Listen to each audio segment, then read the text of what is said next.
एक अनन्य प्रति मन भाऊं, प्रथम श्री सेवक पद सिर नाम। प्रथम श्री सेवक पद सिर नाम। श्री हरिवंश श्री हरिवंश पेंशन शिवगल सरकार के आकार कृपा के फलस्वरूप श्री राधा लल्ला जी कृपा के फलस्वरूप आप हम सब यहाँ एकत्रित हुए हैं शिव गणेश जी कथा श्रवण हेतु। कल की कथा में हम सब ने श्रवण किया। जीवक जी महाराज कह रहे हैं, जहाँ श्री हरिवंश प्रेम उन्माद, तहाँ कहाँ स्वारद निस्वाद, वाद विवाद तहाँ नहीं। जे हरिवंश नाद मोहिए, थिन फिर बहुरी न कुल कम किए, जिए काल बस ना पाए। कह रहे हैं कि जे हरिवंश सुनाद मोहिनी, जो हरिवंश महाप्रभु के इस नाम रूप लीला धाम इस महामाधुर रस में प्रवेश कर गए, ते ना फिर किसी काल चक्र में पड़ने वाले नहीं है। वो लोग काल चक्र से ऊपर उठ चुके हैं। कुल बिनु कहो कौन सो चाक, सहज प्रेम रस साचे पाक, इस रंग समझत नहीं। विप्र न शूद्र कौन कुल कास, सुनहु रसिक हरिवंश विलास, श्री हरिवंश ही गाहे। काल चक्र, काल चक्र क्या है वास्तविक स्वरूप? हम लोग देखते हैं, जब हम लोग मार्कंडेय पुराण का स्वाध्याय करते हैं तो मार्कंडेय पुराण के अंतर्गत एक सावर्णिक मनवंतर की कथा आती है। सावर्णिक मनवंतर की कथा के अंदर स्वयं मणि के प्राकट्य की जब कथा आती है तो उसमें वर्णन आता है, एक राजा था, उसका नाम था सुरथ, और एक वैश्य था, उसका नाम था समाधि। समाधि नाम का वैश्य था और सुरथ नाम का राजा था। तो वो सुरथ नाम का राजा था, उसका बहुत बड़ा साम्राज्य था। तो कोला विद्वंसी एक लोग थे, उन्होंने उसके राज्य पर आक्रमण किया और उसे परास्त कर दिया। तो उसे परास्त कर दिया तो अपना राज्यहीन हो गया। अपनी अपनी रानी को, अपने राजकोष को, अपना सब कुछ छोड़ छाड़ के अपने जान को बचा करके वन में आकर के मेघा ऋषि के आश्रम में रहने लगा करके। वहीं दूसरी तरफ जो समाधि नाम का वैश्य था, उसने जिंदगी भर खूब अधर्म किया, खूब धन एकत्रित किया, लोगों के संग चोरी चकारी करी, उनके संग धोखा किया, पर खूब धन एकत्रित किया कि अपने पुत्रों के सुख के लिए, अपने परिवार के सुख के लिए। अंत में जब वो वृद्ध हो गया तो उसके पुत्रों ने उसको घर से निकाल दिया कि मैं इस बूढ़े की सेवा कौन करेगा, ये तो हमारा व्यर्थ का है, इसे घर से निकाल दिया।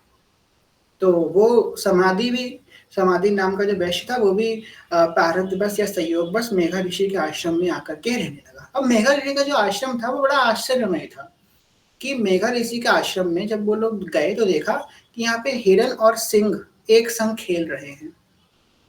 बड़ा तात्पर्य हुआ। सांप और नेवला एक संग खेल रहे हैं, खरगोश और चूहा एक संग खेल रहे हैं। बड़े बड़े जो हिंसक जीव एक दूसरे के प्रति हिंसा रखते हैं, बिल्ली, चूहा, कुत्ता, बिल्ली, सब एक संग खेल रहे हैं, प्रसन्न रह रहे हैं। अपनी हिंसक प्रवृत्ति को छोड़ करके मेघा ऋषि के आश्रम में हर कोई जीव वहां पे निवास कर रहा है।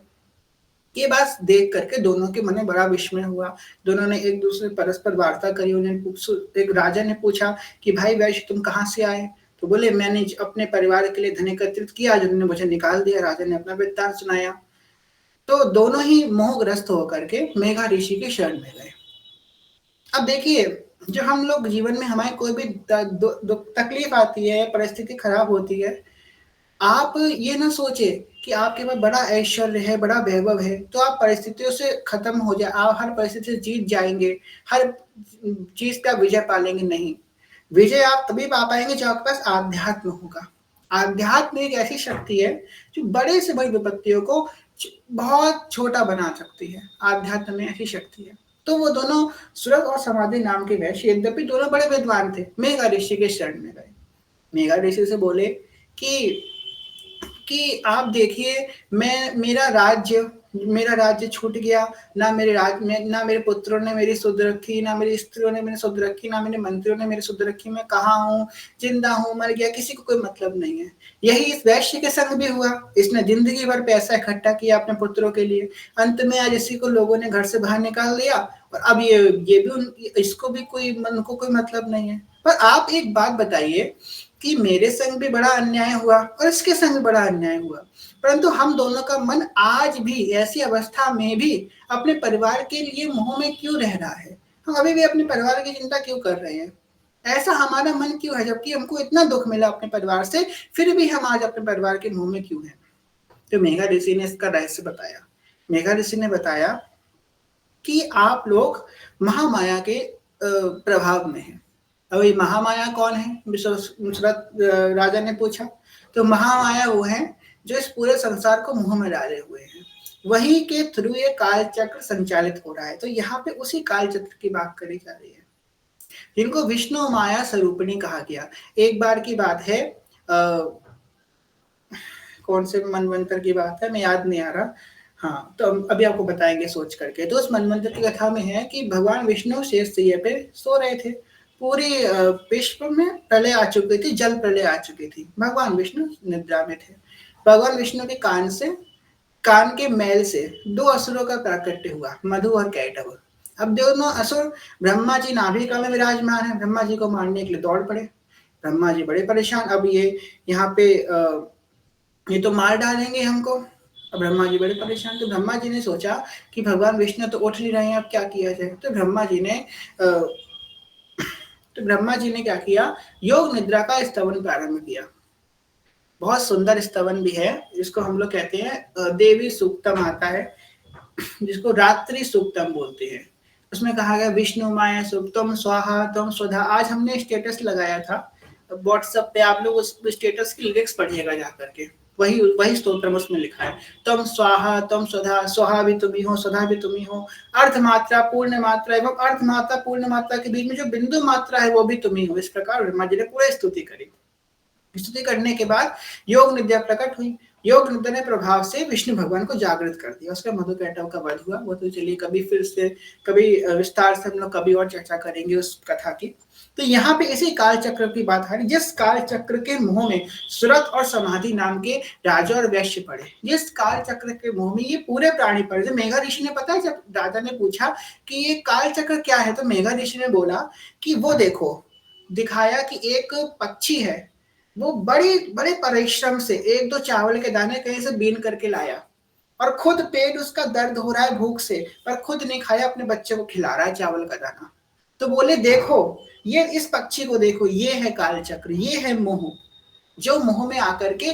मेघा ऋषि ने बताया मार्कंडेय पुराण में राजा को, सुरत नाम के राजा को, कि भाई जितना मोह मनुष्य में है उतना ही मोह इन प्राणियों में भी है, जीवों में भी है। ऐसा नहीं है कि मनुष्य ज्यादा मोह वाला, इनमें मोह नहीं, उतना ही मोह इनमें है। इनमें भी दुख है, इनमें भी सुख है। ये खुद नहीं खा रहा है पर अपने बच्चे को खवा रहा है। ये बात इन्होंने बताई। तो ये है काल चक्र। जे श्री हरिवंश नाद मोहिए, जिये काल बस ना परे। बात यहाँ पे आई ब्रज नारी सुनत वंशी रव, गृहपति बंधु विसारे। दर्शन मदन गोपाल मनोहर, मन सिज ताप निवारे। यहाँ पे महाप्रभु जी ने संकेत किया, गृहपति बंधु, कंचन, कामनी और कीर्ति, इन तीनों का त्याग करके व्यक्ति विरक्त बनता है। गोपियों ने कोई साधन नहीं किया, सिर्फ वंशी नाद को सुनते ही आई ब्रज नारी सुनत वंशी रव। बस सुनने मात्र से क्या हुआ? ग्रह, पति, बंधु, कंचन, कामनी और कीर्ति, तीनों का नाश हो गया, तीनों का समन हो गया, तीनों से दूरी हो गई, सिर्फ वंशी नाद सुनने मात्र से। ये है महाप्रभु जी का प्रभाव। आगे सेवक जी महाराज कह रहे हैं, या रस विमुख, या रस विमुख करत आचार, प्रेम बिना जो सवे कृत आर। भार धरन कत विप्र को, श्री हरिवंश किशोर यहीर। अरुणित संग बिन तन की वीर, तीर जमुन नित खेलई।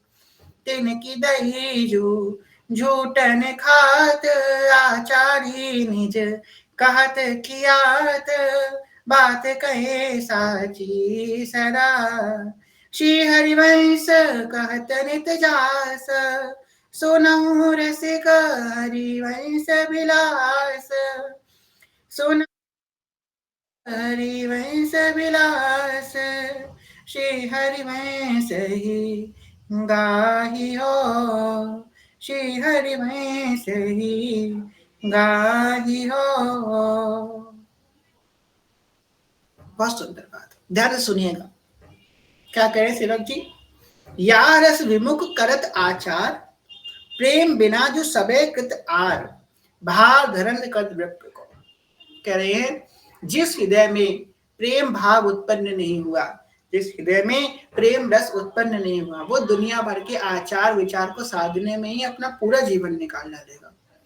ये कुल कर्म, ये आचार, ये विचार, ये कर्मकांड, आप लोगों में से कभी किसी ने अगर वेदों के बारे में कुछ सुना हो, क्योंकि वेद स्वाध्याय का अधिकार तो चलिए हर किसी को नहीं है, पर वेदों के बारे में अगर आपने थोड़ा सा भी सुना हो या कहीं से भी थोड़ा सा जाना हो, तो आप देखेंगे वेदों में ऋग्वेद, यजुर्वेद और सामवेद, इन तीनों में तो सिर्फ और सिर्फ कर्मकांड ही कर्मकांड है। अथर्ववेद में थोड़े से स्तुतियां हैं, पूरा कर्मकांड है। वेदों में सिर्फ कर्मकांड ही बताया गया है। अब आप बताइए कि सिद्धांत कहाँ से आया? अद्वैत, विशिष्टाद्वैत, अद्वैत, द्वैत, अद्वैत, भेदा भेद, ये सब वेदांत से निकल के। अब वेदांत क्या है? वेदों का जो अंत है उसे वेदांत बोलते हैं। जैसे कि हमें 84 जी के अंत में है ना, भव जल निधि को नाव काम पावक को पानी, ये उनका अंत है। इसी को वेदांत, फलस्तुति है एक तरीके से। वेदों की जो फलस्तुति है उसे वेदांत बोलते हैं। तो जितने भी जो सिद्धांत निकले, जितने फिलोसफीज निकली हैं, वो वेदों के अंत से, जो वेदांत है, जिसको हम लोग उपनिषद भी बोलते हैं। तो जो ऋग्वेद का उपनिषद है, राधो उपनिषद हो गया, बहुत सारे उपनिषद है, कलिक संतारण उपनिषद है, ईशो उपनिषद है, बहुत सारे उपनिषद हैं। तो ये वेदों के अंत जो कि वेदांत है। वस्तुतः जो वेद हैं, विशिष्टा जो वेद हैं, इनमें वेदों में कर्म कांड की बहुत महत्ता बताई गई है। यही शास्त्रार्थ हुआ था जगत गुरु आदि शंकराचार्य में और मंडन मिश्र में। आप लोगों ने किसी ने सुना है इसके बारे में? हैंड रेज कीजिए अपना। जगत गुरु आदि शंकराचार्य और मंडन मिश्र के बीच में शास्त्रार्थ हुआ था। तो किसी को नहीं पता, चलिए बताते हैं। शास्त्रार्थ हुआ था तो आदि शंकराचार्य भगवान ने विश्व के हर एक व्यक्ति को शास्त्रार्थ में हरा दिया। पर जो मंडन मिश्र थे वो बहुत बड़े कर्मकांडी पंडित थे। तो आदि गुरु शंकराचार्य भगवान ने सोचा कि मैं अगर इनको हरा दूंगा तो मैं सारे कर्मकांड में विजय प्राप्त कर लूंगा, है ना। तो इसी भाव से उन्होंने सोचा मंडन मिश्र के घर में शास्त्रार्थ करने के लिए जाता हूँ। आदि शंकराचार्य भगवान गए शास्त्रा करने के लिए। तो एक व्यक्ति से पूछा कि मंडन मिश्र का घर कहाँ है? तो मंडन मिश्र के घर की दासी थी वो, तो वो दासी संस्कृत में बात करने लग गई। वो बोले, बड़े प्रभावित हुए कि जिसके घर की दासी संस्कृत में बात कर रही है वो कैसे होंगे? तो दासी ने बताया, जिस घर से तोता संस्कृत बोलता हो, जिस घर का तोता संस्कृत में उच्चारण कर रहा, वही मंडन मिश्र का घर है, समझ जाना। जय हो, जहाँ का तोता भी संस्कृत बोलता है, इतने विद्वान होंगे मंडन मिश्र। आदि गुरु शंकराचार्य भगवान गए घर पे, मंडन मिश्र को प्रणाम किया और शास्त्रार्थ करना प्रारंभ किया। अब शास्त्रार्थ के मध्य में एक आचार्य होता है। अब देखिए वहां पे कोई आचार्य उपस्थित नहीं था, तो मंडन मिश्र की जो पत्नी थी उनसे कहा कि आप ही आचार्य बने। ये आचार्य मतलब ये बताएं कि कौन जीता कौन हारा। तो मंडन मिश्र की जो पत्नी थी वो इतनी प्रतिव्रता नारी थी कि उन्होंने अपने तेज से 2 पुष्प की मालाएं प्रकट करी। एक पुष्प की माला आदि गुरु शंकराचार्य भगवान के गले में डाली और एक पुष्प की माला मंडन मिश्र के गले में डाली। बोली कि जो व्यक्ति शास्त्रार्थ में हारेगा उसके गले की माला कुम्हला जाएगी, मतलब उसके गले की माला सूख जाएगी। तो ये शास्त्रार्थ प्रारंभ हुआ। बड़े ही तर्क संगत बातें हुई। उधर आदि शंकराचार्य भगवान वेद वेदांत के विशिष्ट अद्वैत मार्ग की उन्होंने वो कर्मकांडी जब देखने लगी कि मंडन मिश्र तो हारने लगे। अर्धांगिनी का धर्म क्या होता है? जहां पे उसका अर्धांग हारे तहां पे उसको खड़ा होना है। उस अर्धांगिनी का मतलब जो आधा अंग है उसका, हमेशा उसको सपोर्ट करने वाली। तो मंडन मिश्र की पत्नी ने सोचा कि अब ये तो हार जाएंगे हमारे स्वामी, इनकी तो परास्त हो जाएंगे। तो मंडन मिश्र की पत्नी बोली कि यद्यपि मैं इस शास्त्रार्थ की आचार्य हूं, तथापि मैं इनकी अर्धांगिनी भी हूं। तो आधे अंग अर्धांगिनी के अर्थात मैं इनका आधा अंग हूं। तो अभी आपने इनके आधे अंग को हराया है, अभी आधे अंग को तो हराया ही नहीं है, आप पूरे मंडन मिश्र को हराइए। तो आदि शंकराचार्य बोले, हे माँ आप क्या बात कर रही हैं? आप तो मेरी माँ है, आप तो आचार्य है। तो बोली, नहीं मैं आपकी माँ बाद में, पहले मैं इनकी अर्धांगिनी हूँ। ठीक है माँ बैठो। तो मंडन मिश्र की पत्नी वहां बैठी और आदि गुरु शंकराचार्य भगवान ने शास्त्रार्थ करना प्रारंभ किया। बहुत तर्क वितर्क की बातें हुई। जब उन्हें देखा कि मैं भी हार रही हूँ, तो उन्होंने एक दिमाग लगाया। उन्होंने उनसे काम शास्त्र की बातें करना प्रारंभ कर दी। अब आदि गुरु शंकराचार्य भगवान शांत हो गए, क्योंकि वो तो अद्वैत मार्ग के एकदम बाल ब्रह्मचारी हैं, वो क्या काम शास्त्रों का अध्ययन करेंगे। उन्होंने काम शास्त्रों की बातें करना प्रारंभ कर दी। आदि गुरु शंकर भगवान ने उनके चरण पकड़ लिए, हे माँ आप ऐसी क्यों बातें कर रही हो, पुत्र के सामने भले ऐसी बातें कर जाती हैं। तो वो बोली अब शास्त्रार्थ तो शास्त्रार्थ है। उस समय आदि शंकराचार्य भगवान शास्त्रार्थ में हार गए, उनके गले की माला कुम्हला गई। तो आदि गुरु शंकराचार्य भगवान ने कहा कि माँ आप मुझे सिर्फ 6 महीने का समय दीजिए, 6 महीने का मैं वापस आऊंगा और आपके संग वापस शास्त्रार्थ करूंगा आकर के। 6 महीने के आदि शंकराचार्य भगवान गए एक जंगल में, उन्हें अपने शिष्यों से कही मैं अपने देह को त्याग रहा हूँ, इस देह को त्याग रहा हूं और मैं अपनी आत्मा से एक राजा के शरीर में प्रवेश करूंगा, उस राजा के सारे भोगों को भोगूंगा, एक गृहस्थी का जीवन निभाऊंगा और गृहस्थी का जीवन निभाने के बाद फिर मैं इस शरीर में आकर के फिर मैं उनसे शास्त्र करने के चाहूंगा। तो 6 महीने के लिए जम्मू में एक जगह भी आती है, उनको नाम नहीं आता, वहां पे आदि गुरु शंकराचार्य भगवान ने अपना शरीर छोड़ दिया 6 महीने के लिए। अपनी आत्मा निकाल, उनकी आत्मा स्वरूप में वो गए एक राजा के शरीर के अंदर, उन्होंने सब भोगों को भोगा, पूरे गृहस्थी के जीवन निभाया, उसका 6 महीने वापस शरीर में आए और फिर वहां मंडन मिश्र के घर गए, फिर उनको शास्त्रार्थ में हरा करके अपने वैदिक सिद्धांत को स्थापना करी। ये है हमारे आचार्य। हमारे आचार्यों ने अपने सिद्धांत को, अपने वेद वेदांतों की रक्षा के लिए जाने क्या क्या किया है, और हम लोगों को पता ही नहीं है वेद वेदांत क्या होता है। यहाँ पे अब 40 लोग बैठे हैं, इनमें से हमको कहीं लगता कुछ ही लोगों को पता होगा कि विशिष्ट अद्वैत क्या होता है, अद्वैत क्या होता है, द्वैत क्या होता है, अद्वैत द्वैत भेदा भेद क्या होता है, बहुत कम लोगों को पता होगा। ये वेदांत है, फिलॉसफी है, हमारे संप्रदाय की फिलॉसफी है, हमारे संप्रदाय राधा वल्लभ संप्रदाय की, वह विशिष्टाद्वैत जो वल्लभाचार्य जी की फिलॉसफी है, वल्लभाचार्य जी की जो दर्शन है वही अपने संप्रदाय का, जिसको विशिष्टाद्वैत बोलते हैं, इसको प्रेमाद्वैत भी बोल सकते हैं। तो यही हमारी क्या है ना, एक स्वरूप है, वो जो परमात्मा है वो एक स्वरूप है, पर लीला हेतु दो रूप धारण करता है, राधा और श्याम। यही हमारी फिलॉसफी है, ये हमारा दर्शन है।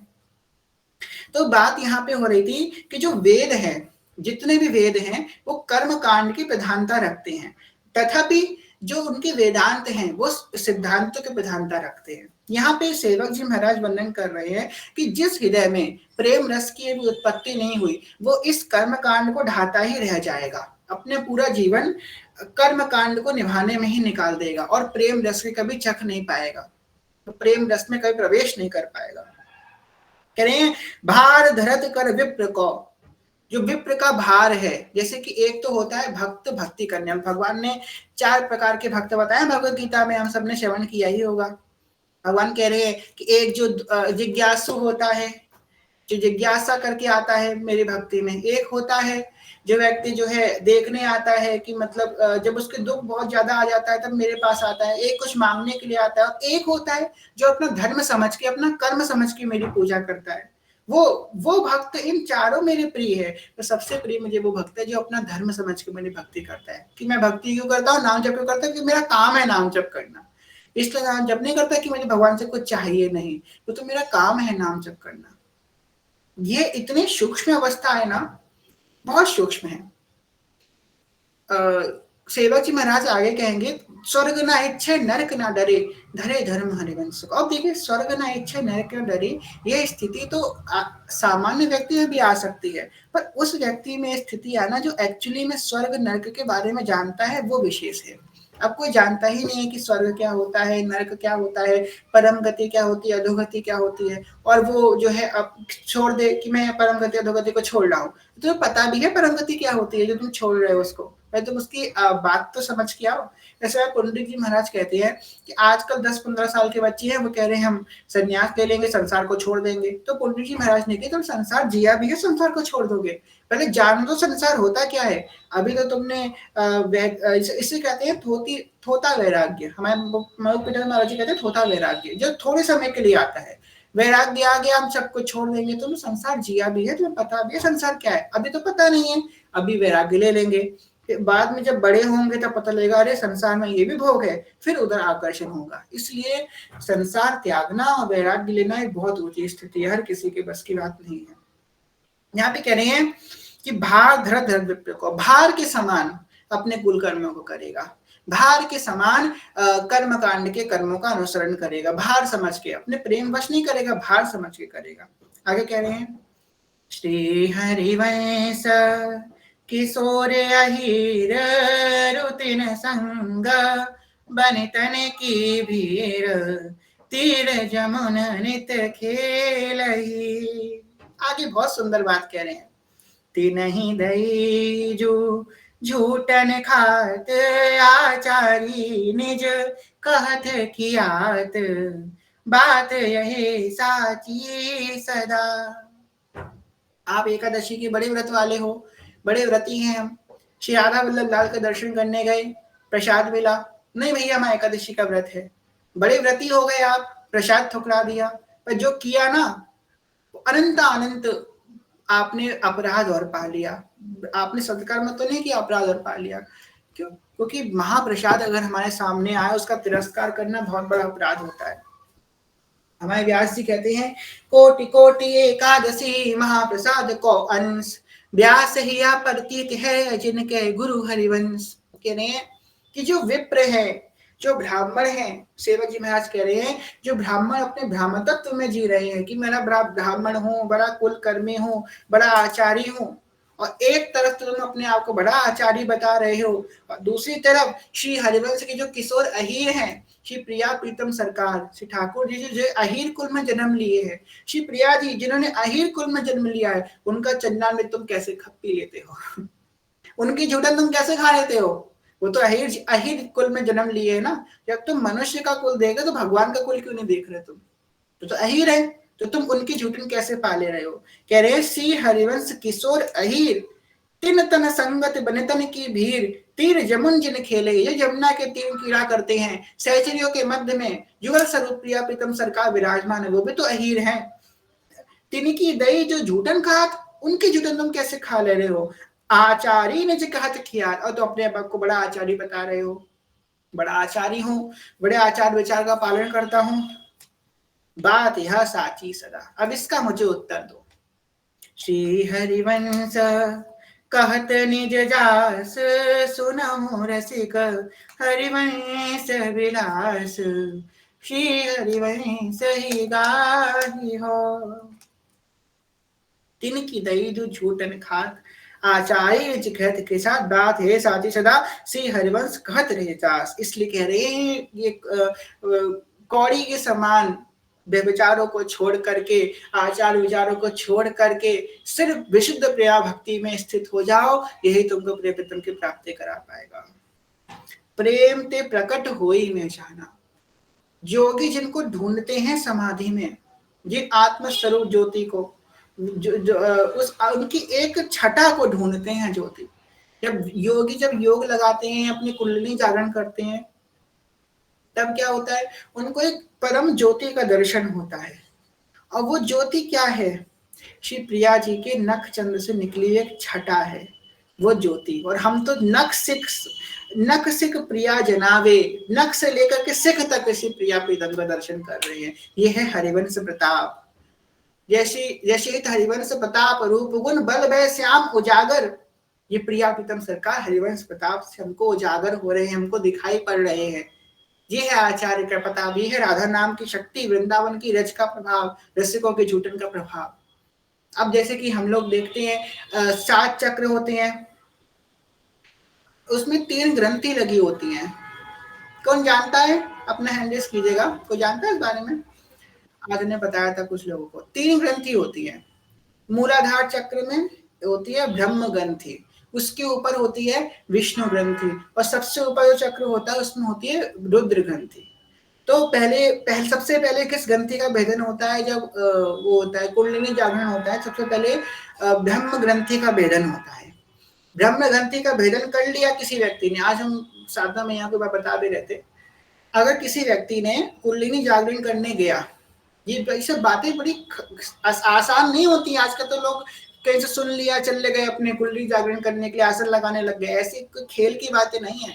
अगर किसी व्यक्ति ने अपनी कुंडली जागरण कर ली, अपने मूलाधार चक्र के ऊपर जो ब्रह्म ग्रंथि है उसका भेदन कर लिया, ब्रह्म ग्रंथि भेदन करने के बाद अगर वो विष्णु ग्रंथि तक नहीं पहुंच पाया, उससे पहले ही वो व्यभिचार में लग गया, उसने उसने साधना छोड़ दी, तो वो घोर कामी हो जाएगा, इतना भयंकर कामी हो जाएगा कि उसका काम कभी शांत नहीं हो सकता, तो ऐसा व्यक्ति हो जाएगा। और यहाँ तक लिखा है ब्रह्मांड पुराण में कि व्यक्ति 17 जन्म तक घोर कामी रहेगा, इस जन्म को छोड़ो, आने वाले 17 जन्म तक वो घोर कामी रहेगा, अगर वो ब्रह्म ग्रंथि से विष्णु ग्रंथि तक नहीं जा पाया, तो पहले ही उसने साधना छोड़ दी।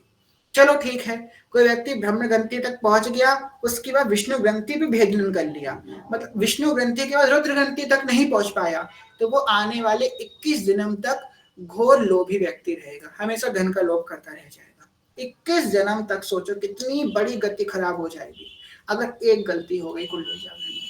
चलो, ब्रह्म ग्रंथि का भेदन हो गया, विष्णु ग्रंथि का भेदन हो गया, रुद्र ग्रंथि का भी भेदन हो गया, उसके बाद ऊपर जो परम अमृतमय है, परम अमृतमय कोश है, वहां तक जब पहुंच जाएगा, उसके बाद उसको क्या मिलेगा, इसके बाद इसको मिलेगा परम सुख। इसको हम लोग कहते हैं जित देखूं ते श्याम खड़े, वो सुख उसे तब प्राप्त होगा। इतने इतने आचार के बाद हमको कैसे प्राप्त हो गया ये वृंदावन धाम, श्री छबीले श्री राधा वल्लभ लाल, देखो देखो माई अबला के दल राशि, देखो माई सुंदरता की सीवा, ब्रज नवतरुणी कदम नागरी करत करत अधिग्रीवा, देखो माई सुंदरता की सीवा। खड़े हैं छैल छबीले ठाकुर, इनको देखो, इनका इनकी चेष्टा मत पाओ, वृंदावन की रज में लोटो, ब्रजवासियों के झूठन पाओ, यही हमारी साधना है, सारे चक्र भेदन हो जाएंगे, परम आनंद में कोष तक पहुंच जाएंगे और उसमें स्थिति भी हो जाएगी। सेवक जी महाराज ने पहले सेवक वाणी के पहले पद में ही उस परमानंद में परम चक्र का भेदन की बात की स्थिति सबसे पहले ही लाइन में कह दिया। सेवक जी महाराज ने क्या कह दिया, श्री हरिवंश चंद्र शुभ नाम, सब सुख सिंधु प्रेम रस धाम, जाम घटी बिसरे नहीं। श्री हरिवंश नाम ही उस परम आनंदमय चक्र का, परम आनंदमय रस का अनुभूत है, वही अनुभूति होगी जो हम इस नाम में रमण करेंगे। सोच लीजिए कितनी कितनी मुश्किल है ये आनंद जो हमको ऐसे स्वतः ही प्राप्त हो गया है, समझ लीजिए सेवक जी की कृपा से। यहाँ पे कह रहे हैं तिनकी दई जो झूठन खात, आचार्य कहत किया बात है साथी सदा, श्री हरिवंश कहत ने जास। इसलिए कह रहे हैं भाई छोड़ दो इन सब बातों को और सिर्फ ये 4 अक्षर का नाम श्री हरिवंश पकड़ लो और इस नाम के सहारे बैठ जाओ, वो तुमको उस पार पहुंचा देंगे, आचार्य हैं पहुंचा देंगे। श्री हरिवंश शरण जे आए, श्री वृषभानु कुंवर नंद नंदन, निज कर अपनी चिट्ठी चढ़ाए। कितनी कृपा है हमारे ऊपर, वृंदावनी उपासना मिली, प्रिया प्रीतम छैल छबीली जोड़ी मिली, और अभी तो किस मार्ग से मिली, इस मार्ग से मिली, श्री लाल जो के वंशी के मार्ग से मिली, प्रेम मार्ग से मिली। हमें सदगुरुदेव ऐसे गुरु हमको मिले हैं, ऐसे आचार्य हमको मिले हैं, ऐसे इष्ट मिले हैं, इससे बड़ा सौभाग्य और क्या हो सकता है। अगर हम नित नित पल पल भी अपना भाग बनाए ना, तो भी हम उसकी सराहना नहीं कर सकते। ऐसे बड़भागी जन हैं जो ब्रह्म रुद्र शुकनाद विश्व मुक्तैरालक्षितो न सहसा पुरुषस्य तस्य शब्दो वशीकरण जो मंत्र शक्ति तम राधिका चरण मनस्मरामि। कितने मंत्रों को जपोगे, कितना अनुष्ठान करोगे, शिव जी कह रहे हैं जो सभी तंत्रों के अधिष्ठाता देव हैं, जो आदि गुरु हैं, आदि योगी हैं। शिव जी क्या कह रहे हैं, अनेक मंत्रनाथ मंजु नूपलार वस्कल, समाज राज हंस वंश निक्वाति गौरवी, विलोल हेम वल्लड़ी विडम्बि चारु चक्र में, कदा करिष्यसि हमा कृपा कटाक्ष भाजनम। हे स्वामिनी जी, आपके नूपुर की झनकार से अनेक अनंत वेद मंत्रों की ध्वनि प्राकट्य लेती है। हमने आपको बताया था इस युग, इस मनवंतर के अलग वेद है, अगले जो कल्प आएगा, अगला मनवंतर आएगा, उसमें अलग वेद होंगे। वेद हर कल्प में बदलते हैं, हर कल्प में अलग वेद होते हैं। इस समय जो वेद चल रहे हैं, अगले कल्प में दूसरे वेद चलेंगे। अब श्री प्रिया जी के नूपुर की ध्वनि से इस कल्प के वेद तो प्रकट होते ही हैं, आने वाले कल्प के वेद भी प्रकट हो जाते हैं उनकी नूपुर की ध्वनि से। और ऐसी प्रियाजू हमारी हैं, हम उनके चरणों की दासी हैं, इससे बड़ा सौभाग्य और क्या हो सकता है। इसी बात की सराहना करते हुए सेवक जी अगला पद कह रहे हैं, ध्यान सुनिएगा। सेवक जी कह रहे हैं, निस दिन कहत पुकारी पुकारी, स्तुति करहु देहु को गारी, हार ना पनी मानी हो, श्री हरिवंश तर चरण नहीं तजो, अरुजिन को भजितन को भजो, लजो नहीं अति निडर है, श्री हरिवंश नाम बल लहो, अपने मन भाई सब कहो, रहो शरण हरिवंश की, कहत न बनत प्रेम उज्जास, सुनहु रसिका हरिवंश विलास, श्री हरिवंश ही गाही हो। सेवक जी महाराज गर्जना कर रहे हैं श्री हरिवंश नाम की और एकदम भाव विभोर होकर के पद गा रहे हैं। सेवक जी महाराज कह रहे हैं, निश्चित ने कहत पुकार पुकारी, स्तुति करहु कहू देहु गारी, हार ना अपनी मानी हो। मैं निस दिन पुकार पुकार के उच्च स्वर में मैं क्या कह रहा हूं, मन क्रम वचन कहो नित टेरे, श्री हरिवंश प्राण धन मेरे। इस बात को उच्च स्वर में पुकार पुकार के सेवक जी महाराज वर्णन कर रहे हैं। निश्चित ने कहा तो पुकार पुकार, स्तुति करो कहूँ देवगार। देखिए, जब आप किसी भी मार्ग में चलेंगे, या भक्ति मार्ग हो, संसार में भी उन्नति का मार्ग हो, तो ऐसा नहीं है कि आपको हर बार प्रशंसा ही प्रशंसा मिले, उपयुक्ता और अनुकूलता ही अनुकूलता मिले। आपको प्रतिकूलता मिलेगी ही मिलेगी, और अच्छी बात है अगर प्रतिकूलता मिलेगी। आप सोचिए कि हमको अनुकूल ही अनुकूल सब कुछ मिले, तो ऐसा संभव ही नहीं है, क्योंकि इस जहाँ पे आप रह रहे हैं दुखालय है, इसका नाम ही दुखालय है। दुखालय में अगर सुख मिल रहा है तो भगवान की बड़ी कृपा है भैया, दुखालय में तो दुख ही मिलेगा, सुख मिल रहा है तो उनकी कृपा है, ये समझो। तो यहाँ पे कह रहे हैं, निश्चित ने कहा था पुकारे प्रति स्तुति करो कहो देवगारी। देखो, हम जीवन में जब भक्ति मार्ग में आते हैं, भगवान की सेवा करने लगते हैं, नाम जब करने लगते हैं, तो बहुत सारे अनुकूलता हमारे जीवन में आने लग जाते हैं। हम उससे घबराए नहीं, हमारे जीवन में भी आए, आपके जीवन में भी, सबके जीवन में अनुकूलता है, प्रतिकूलताएं आती हैं। आपको बताएं कि हाँ, आपको बहुत समय पहले का बता रहे हैं, जब एकदम भक्ति में आए थे तो हमारे घर में बड़ा विरोध होता था, क्योंकि अब देखो उनको तो नहीं पता कि हम किस मार्ग में हैं या किस तरीके से कर रहे हैं, तो सब व्यक्ति को, घर वालों को डर लगता है। जब हम भक्ति में शुरुआत में आए थे, आज से 4 साल पहले की बात है, हाँ आपको पता है हम आरती कैसे करते थे भगवान की। हम आरती करते थे, हम घंटी नहीं बजाते थे। किसी को पता है घंटे क्यों नहीं बजाते थे? इसलिए नहीं बता देते कि किसी को पता न लग जाए भगवान की आरती कर रहे हैं, पता लग गया तो डांट पड़ेगी। तो हम भगवान के बिना घंटे बजाए आरती करते थे।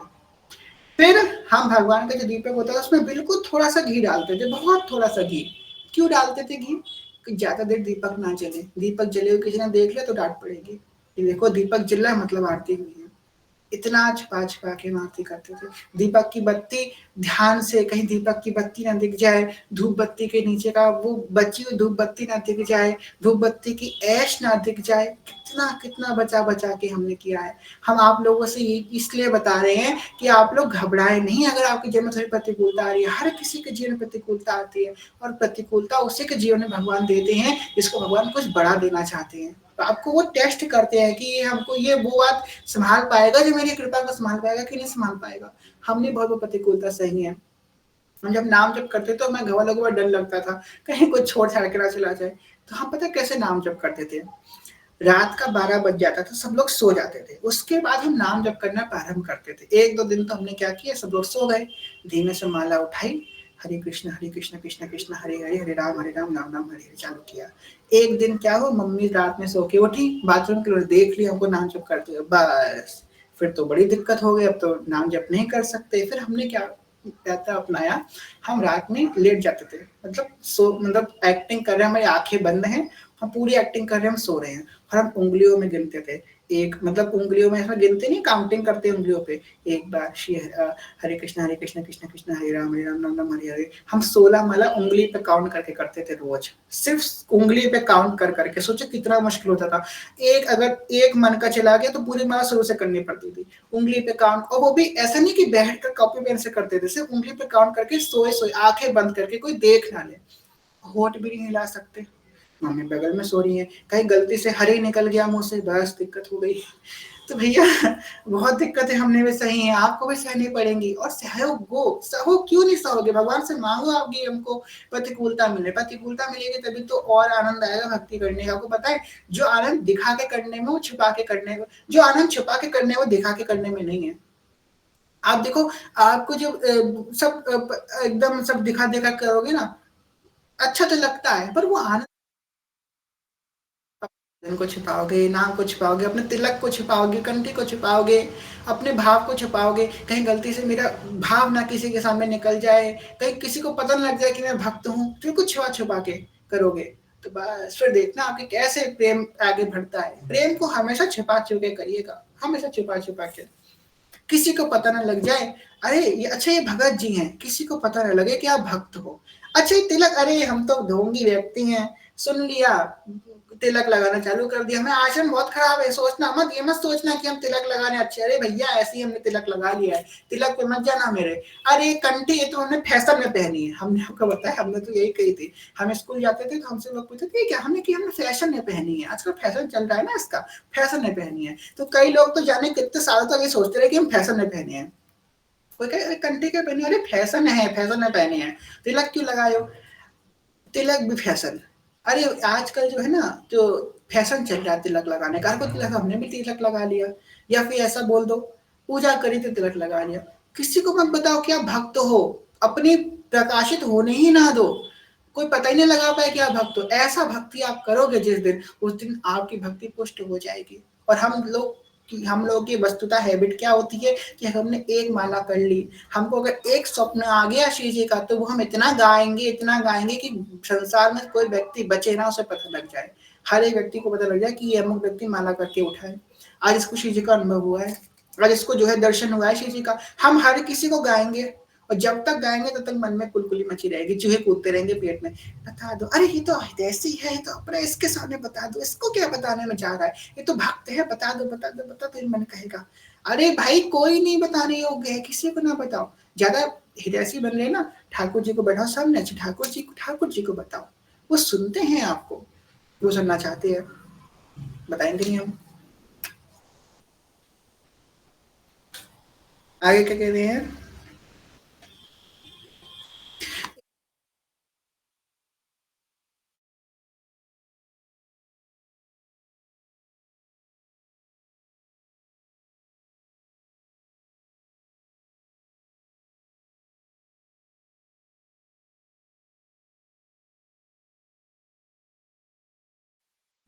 श्री हरिवंश।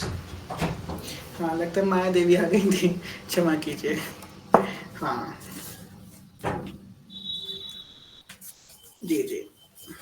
तो कह रहे हैं, हार ना अपनी मानी हो। आपको जीवन में कितनी प्रतिकूलता है, कितने भी आपके विरोध हो, पर कभी हार मत मानिएगा। हार इन द सेंस, हमको किसी से लड़ाई नहीं करनी है कि हमको हार नहीं माननी, हार हमको अपने भजन में कभी नहीं माननी।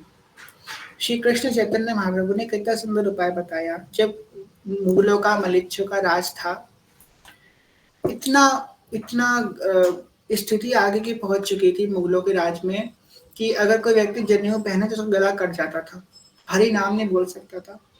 अब वेद मंत्र का कलि संतान उपनिषद में है, हरे कृष्ण हरे राम राम राम हरे हरे, हरे कृष्ण कृष्ण कृष्ण हरे हरे। चेतन बाबू ने सोचा ये तो वेद मंत्र है, इसका कोई हर कोई अधिकार ही नहीं है, तो इसको उल्टा कर दिया, हरे कृष्ण कृष्ण कृष्ण हरे हरे, हरे राम राम राम हरे हरे, हर कोई इसका अधिकारी बन जाए, इस भाव से।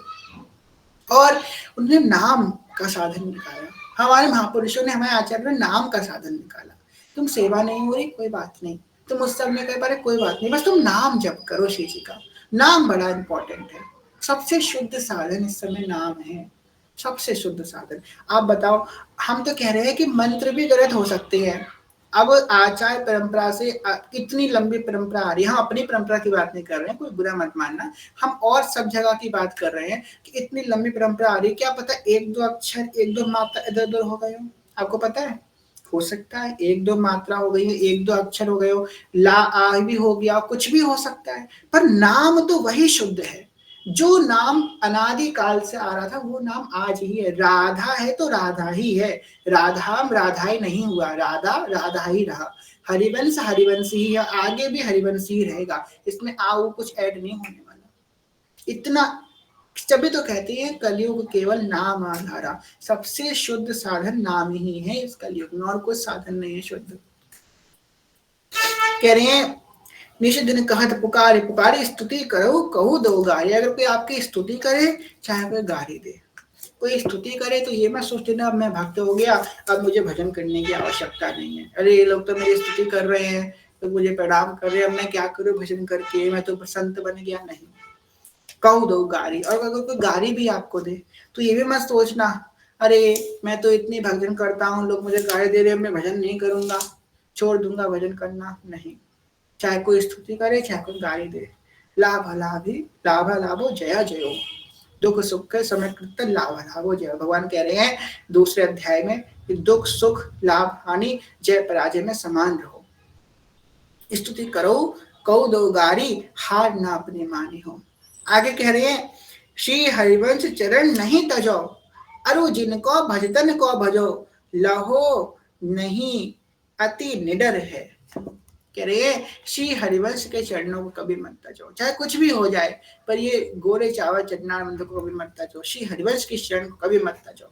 आगे कह रहे हैं अरु तिनके भगतन को भजो, जो श्री हरिवंश का भजन करते हैं उनकी तो भजन करो, उन भक्तों को भजो, लगो नहीं अरु निडर है। आगे भी सेवक जी महाराज ने क्या कही है, जो श्री हरिवंश को नाम सुनावे तन मन प्राण तासु बलिहारी, जो श्री हरिवंश उपासक सेवे सदा सेवूं ताके चरण बिचारी, जो हरिवंश को धर्म सिखावे तो मेरे प्रभु ते प्रभु भारी।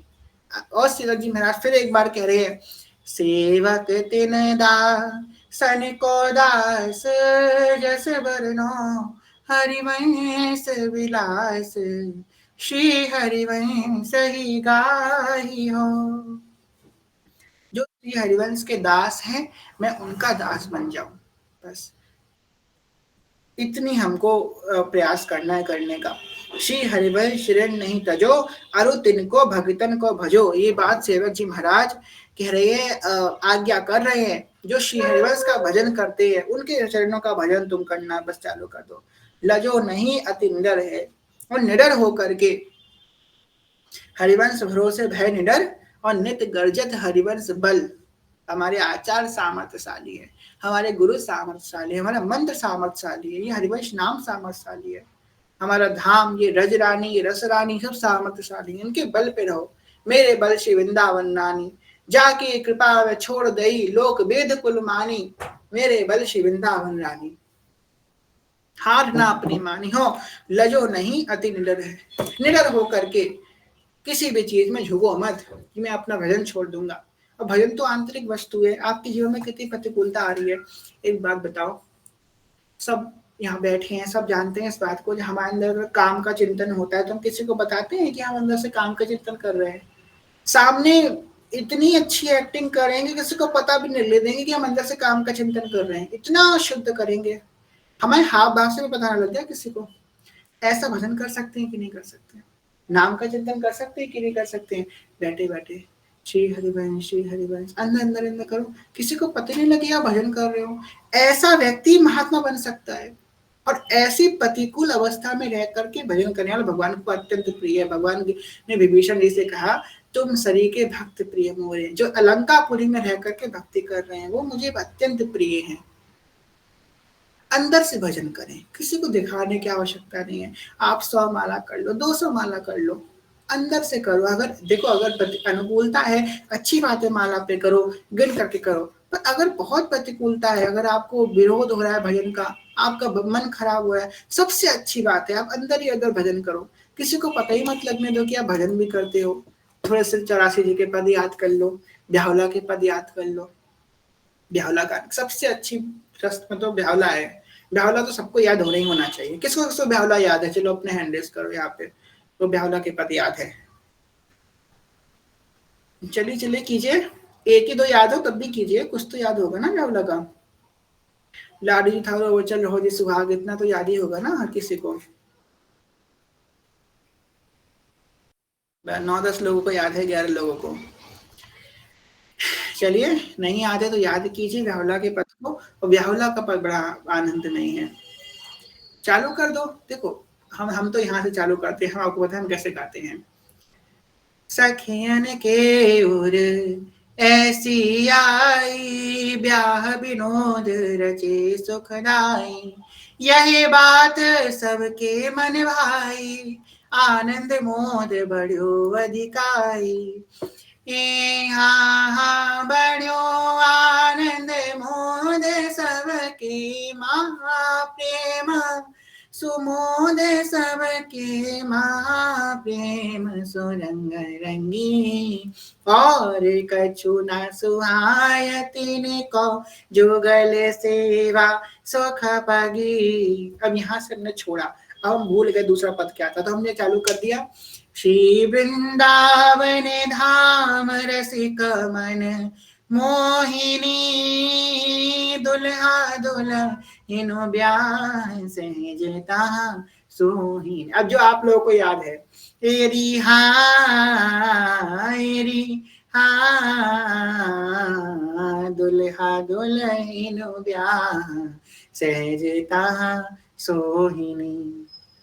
अभी थोड़े दिन पहले हम लोगों ने एक करीबन 6-7 महीने हो गए संस्कृत की सेशन लगाया था। हमें लगता है अब सिंगिंग का सेशन भी लगाना पड़ेगा आप लोगों को सिखाने के लिए, क्योंकि आप लोगों को वो आ नहीं रहा है, संस्कृत आ रही है तो सुधानी थी, तो संस्कृत का तो सिखाई दिया, अब सिंगिंग भी सिखानी पड़ेगी। सिंगिंग इन द सेंस पद गाना, ब्याहुला के पद गाना, अष्टयाम के पद गाना। चलिए किसी कृपा हो तो हम लोग करेंगे ऐसा।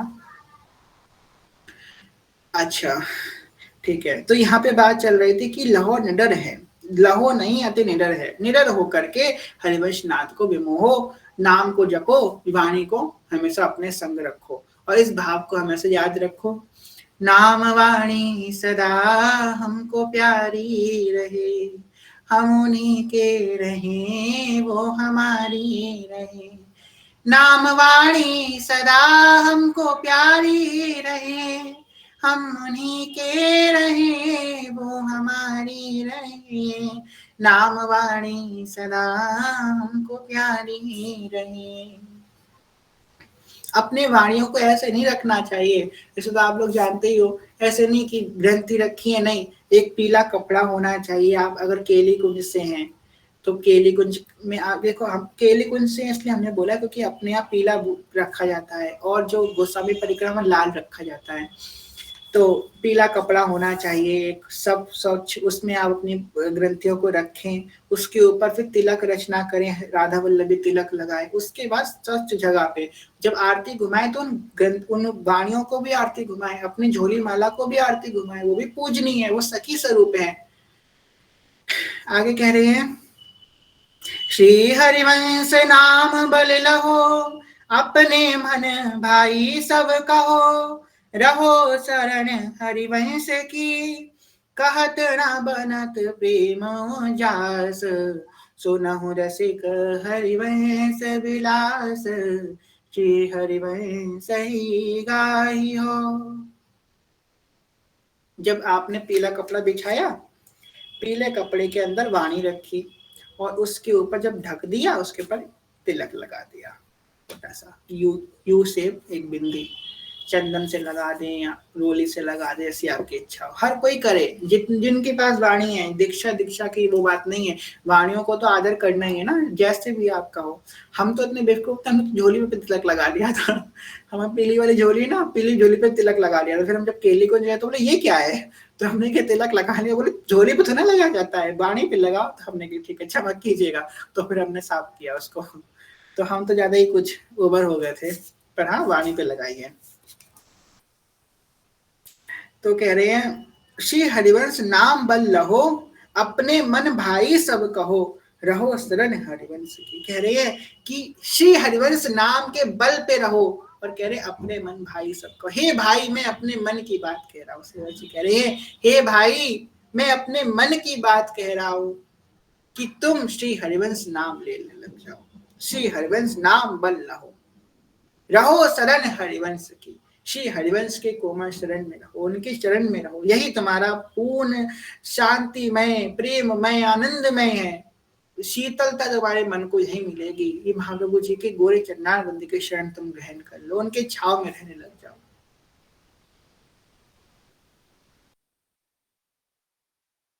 कह रहे हैं श्री हरिवंश नाम बल रहो, अपने मन भाई सबको रहो शरण हरिवंश की। अब नाम बल कैसे आता है हरिवंश नाम के प्रति, ये व्यक्त करना असंभव है। जैसे कि हम आपसे बोले कि हमें गर्मी लग रही है या हमें सर्दी लग रही है, हम कहें हमको सर्दी लग रही है। अब सर्दी लग रही है तो मतलब सर्दी लग रही है, अब कैसी सर्दी लग रही है ये नहीं बताया जा सकता, बस सर्दी लग रही है। ऐसे ही हम सिम्टम्स बता सकते हैं कि सर्दी लग रही है तो हमारे दांत किटकिटा रहे हैं, हम कपकपा रहे हैं, हम बैठ नहीं पा रहे हैं, हम बेहोश हो जा रहे हैं सर्दी के मारे, ये हम सिम्टम्स बता सकते हैं सर्दी के। ऐसे ही सिम्टम्स बताते सेवक जी महाराज कह रहे हैं कि जो व्यक्ति श्री हरिवंश नाम में रम जाएगा वो अपने आप हरिवंश का प्रताप गाने लग जाएगा, ये सिम्टम है उसका। जो श्री हरिवंश नाम में लग जाएगा, अब वो मन क्रम वचन से पीछे पड़ जाएगा कि अब हर कोई हरिवंश नाम लेना ही प्रारंभ कर दे, इतना उसके अंदर दृढ़ भाव हो जाएगा, वो अपने आप हरिवंश का जस करना प्रारंभ कर जाएगा। अपने आप ना कुछ नहीं मिलेगा तो अपने आप से हरिवंश का जस गाने लग जाएगा, चिंतन करने लग जाएगा। कुछ लोगों ने यहाँ बैठे हैं जो कथा में आते हैं इस बात को अनुभव करेंगे कि हम लोग जब खूब नाम जप करते हैं तो अंदर ही अंदर हम नाम की जो महिमा है वो अपने आप को सुनाने लग जाते हैं। थोड़े थोड़े दिनों में अपने आप को नाम की महिमा सुना रहे हैं, कोई नहीं है, अपने मन से हरिवंश नाम का क्या प्रताप है, हाँ हरि राधिका जय हो, कितनी महिमामय है, हम अपने आप को नाम की महिमा सुनाने लग जाएंगे। ये है नाम की प्रताप। जब व्यक्ति नाम में रत हो जाता है तो वो स्वाभाविक रूप से नाम की महिमा गाएगा ही गाएगा। और जब कोई इतने उच्च कोटि में रति में हो जाएगा तब उसके मुख से निकला हुआ नाम और लोग के हृदय में स्थान बना लेगा। जैसे हमारे सदगुरुदेव भगवान, उनके मुख से अगर किसी ने राधा नाम सुन लिया तो राधा रटना पड़ेगा, नहीं चाहोगे तब भी रटना पड़ेगा, ये उनकी ये स्थिति है। हमारे जय जय के मुख से किसी ने हरिवंश नाम सुन लिया तो हरिवंश नाम रटना पड़ेगा। कैसे नहीं रटोगे, रटना पड़ेगा, तुमको रटवाया जाएगा, तुम नहीं रटोगे, तुम यंत्री हो। आपको बात बताए गुरुदेव भगवान बोलते हैं ना कि हम तो बस यंत्री हैं, हम तो बस यंत्र हैं, वो यंत्री हैं, वो यंत्र बस चला रहे हैं। पता है आपको पता है जब हमारी अष्टयाम की सेवा चल रही थी तो हमें कोई भाव कथा का अंदर स्फुरित ही नहीं हुआ था। आपको सच बताते हैं, कोई रण्यता की बात नहीं है, सच बता रहे हैं, कोई भाव स्फुरित नहीं हुआ मेरे अंदर कथा का कि कथा में जैसे हम सोचते हैं ना दिन में आज कथा में ये बोलेंगे ऐसा करेंगे, अपने आप अंदर आता है कुछ। तो हम अष्टयाम के 8 दिन हमारे मन में बस यही आया, सिर्फ यही आया कि सेवा श्री जी की ऐसे होगी, ऐसे थाली रखेंगे, ऐसे दीपक रखेंगे, ऐसे श्री का श्रृंगार करेंगे, ब्याहुला ऐसे करेंगे, यही 8 दिन सिर्फ यही आया। फिर नाम संकीर्तन रहा तो नाम संकीर्तन के भाव आए। आपको सच बता रहे हैं कल से कथा प्रारंभ हुई है और कल से वापस से जहां 15 दिन पहले मेरा मन छूटा था वही मन वापस से कल चालू हो गया। इतना सभी भेद नहीं हुआ, जहां मेरे मन में जो चीजें पहले चल रही थी वही चीज कल चलने लग गई। तो हम श्री जी के सामने में श्री जी क्या है आपकी लीला, हम तो बस यंत्री हैं, हम तो बस यंत्र हैं, आप यंत्री हैं, आप चलाने वाली हैं। आपने मन में पहले बंद किया और आप ही चलाने, क्योंकि आपको पता है अब क्या होने वाली है। तो ये मत समझो कि हम कह रहे हैं, श्री जी ही कहलवा रही हैं। कोई सामर्थ्य नहीं हमारे, ना हमारे कहने का सामर्थ्य है ना आपके ना सुनने का सामर्थ्य है। श्री जी कह रही है और श्री जी ही सुन रही है। रहो शरण हरिवंश की। इसलिए सेवक जी महाराज इस बात को अवहेलना करके कह रहे हैं कि मैं अपने हृदय की बात कह रहा हूँ, अपने मन भाई सब कहो। सोचो सेवक जी महाराज आपके कंधे पे हाथ रखे हैं, एक हाथ आपके कंधे पे रखे हैं, सेवक जी कह रहे हैं हे भाई तुम श्री हरिवंश नाम जपना प्रारंभ कर दो, बस श्री हरिवंश नाम प्रारंभ कर दो।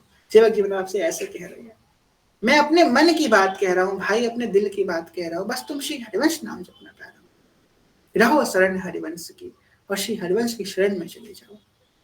कहत न बनत प्रेम उज्जास, सुनहु रसिक हरिवंश विलास, श्री हरिवंश ही गाई हो, श्री हरिवंश ही गाई हो। कहते ना बनत प्रेम उज्जास, कह रहे हैं कि उस नाम का सहारा लेने से, शरणागति को प्राप्त करने से तुमको क्या प्राप्त होगा। कह रहे कहत ना बनत प्रेम उज्जास, कहा नहीं जा सकता, इतना उल्लास, इतना उन्माद तुम्हारे अंदर भगवत प्रेम के प्रति आ जाएगा, श्री किशोरी जी के चरणों के प्रति आ जाएगा, अनिर्वचनीय है, कहा नहीं जा सकता, इतना उन्माद, इतना प्रेम आपके अंदर स्फुरित हो जाएगा। तो आज के भाव को यही विश्राम करते हैं। कल के भाव में हम लोग देखेंगे कि सेवक जी महाराज वर्णन करेंगे कि जिनके अंदर श्री हरिवंश नाम के प्रति अनंत प्रेम उत्पन्न हो जाता है तो उनकी गति क्या होती है, उनकी स्थिति क्या होती है। और इस बात को हमेशा याद रखिएगा कि ये जो राधा वल्लभ संप्रदाय और ये जो उपासना है, देखो हम अपने संप्रदाय, ये मत सोचना कोई अपने संप्रदाय की बात कर रहे हैं, हम कह रहे हैं कि ये जो वृंदावन रस की बात है, चाहे वो हरिदासी संप्रदाय हो, चाहे राधा वल्लभ संप्रदाय हो, चाहे निम्बाक संप्रदाय हो, इन तीन संप्रदाय और गौड़िया संप्रदाय का जो मंजरी भाव है, ये जो 4-5 संप्रदाय है ना, इनकी जो वृंदावनी उपासना है, ऐसे ब्राह्मण संप्रदाय की मिथिला की उपासना, ये जो निकुंज भाव की उपासना है ना, ये बहुत बहुत गुप्त है, बहुत गुप्त है। समझ लीजिए कि श्री कृष्ण भी प्रवेश करते हैं, सखी बन के प्रवेश करते हैं। ये जो उपासनाएं बहुत गुप्त है, इसलिए तो नाभा जी ने 7 शब्दों में कही है, हरिवंश गोसाई भजन की रीत सकृत को जानी है। आप इस बात को गांठ बांध के रख लेना, अपने जीवन के मंत्र दम तक कभी इस बात का अनुभव मत करना कि मैंने हिज्ज को पूरा पूरा जान लिया। कभी इस बात का अनुभव, तुम चाहे जितने भी बड़े बन जाओ, इस बात को कभी मत मानना कि मैंने हिज्ज को पूरा पूरा समझ लिया, मैंने इस मार्ग को पूरा पूरा समझ लिया, क्योंकि वो इतना सुदृढ़ है। आपको जितना दिखाया जाएगा उतना ही आप देख रहे हैं महाराज, जितना आपको दिखाया जा रहा है, आपको पता भी नहीं कि अभी तो बहुत कुछ है, पूरा जीवन निकल जाएगा, पर जितना दिखाया जाएगा उतना ही दिखेगा आपको। इसलिए बस उनके ध्यान में हो जाओ।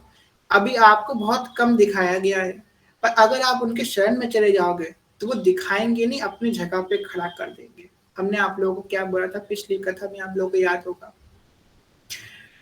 तेरे द्वारे बटत हैं सहज लाडली लाल। अब आपकी बात है, आपको बांटना है कि लेकर के चले जाना है, इस बात ये आपके ऊपर निर्भर करता है। इस बात को ध्यान रखिएगा कि भाई कभी भी इस बात से अगर पूछना हो कि हमने हितजू को पूरा पूरा समझ लिया, हम कभी नहीं समझ सकते। जिसको श्री कृष्ण नहीं समझता उसको हम कभी नहीं समझ सकते, क्योंकि ये मार्ग बहुत सुदृढ़ है। हम लोग देखें कि भीड़ लगी है आजकल, तो अगर हम केली कुंज जाएं, आप वृंदावन जाएं, सब जगह राधा वल्लभी दिख रही है हम लोगों को, भीड़ लगी है। या फिर हम लोग देखें इंटरनेट पे, आज तो हर दूसरा व्यक्ति हरिवंशी है, राधा वल्लभी है, हर दूसरा व्यक्ति बन गया है।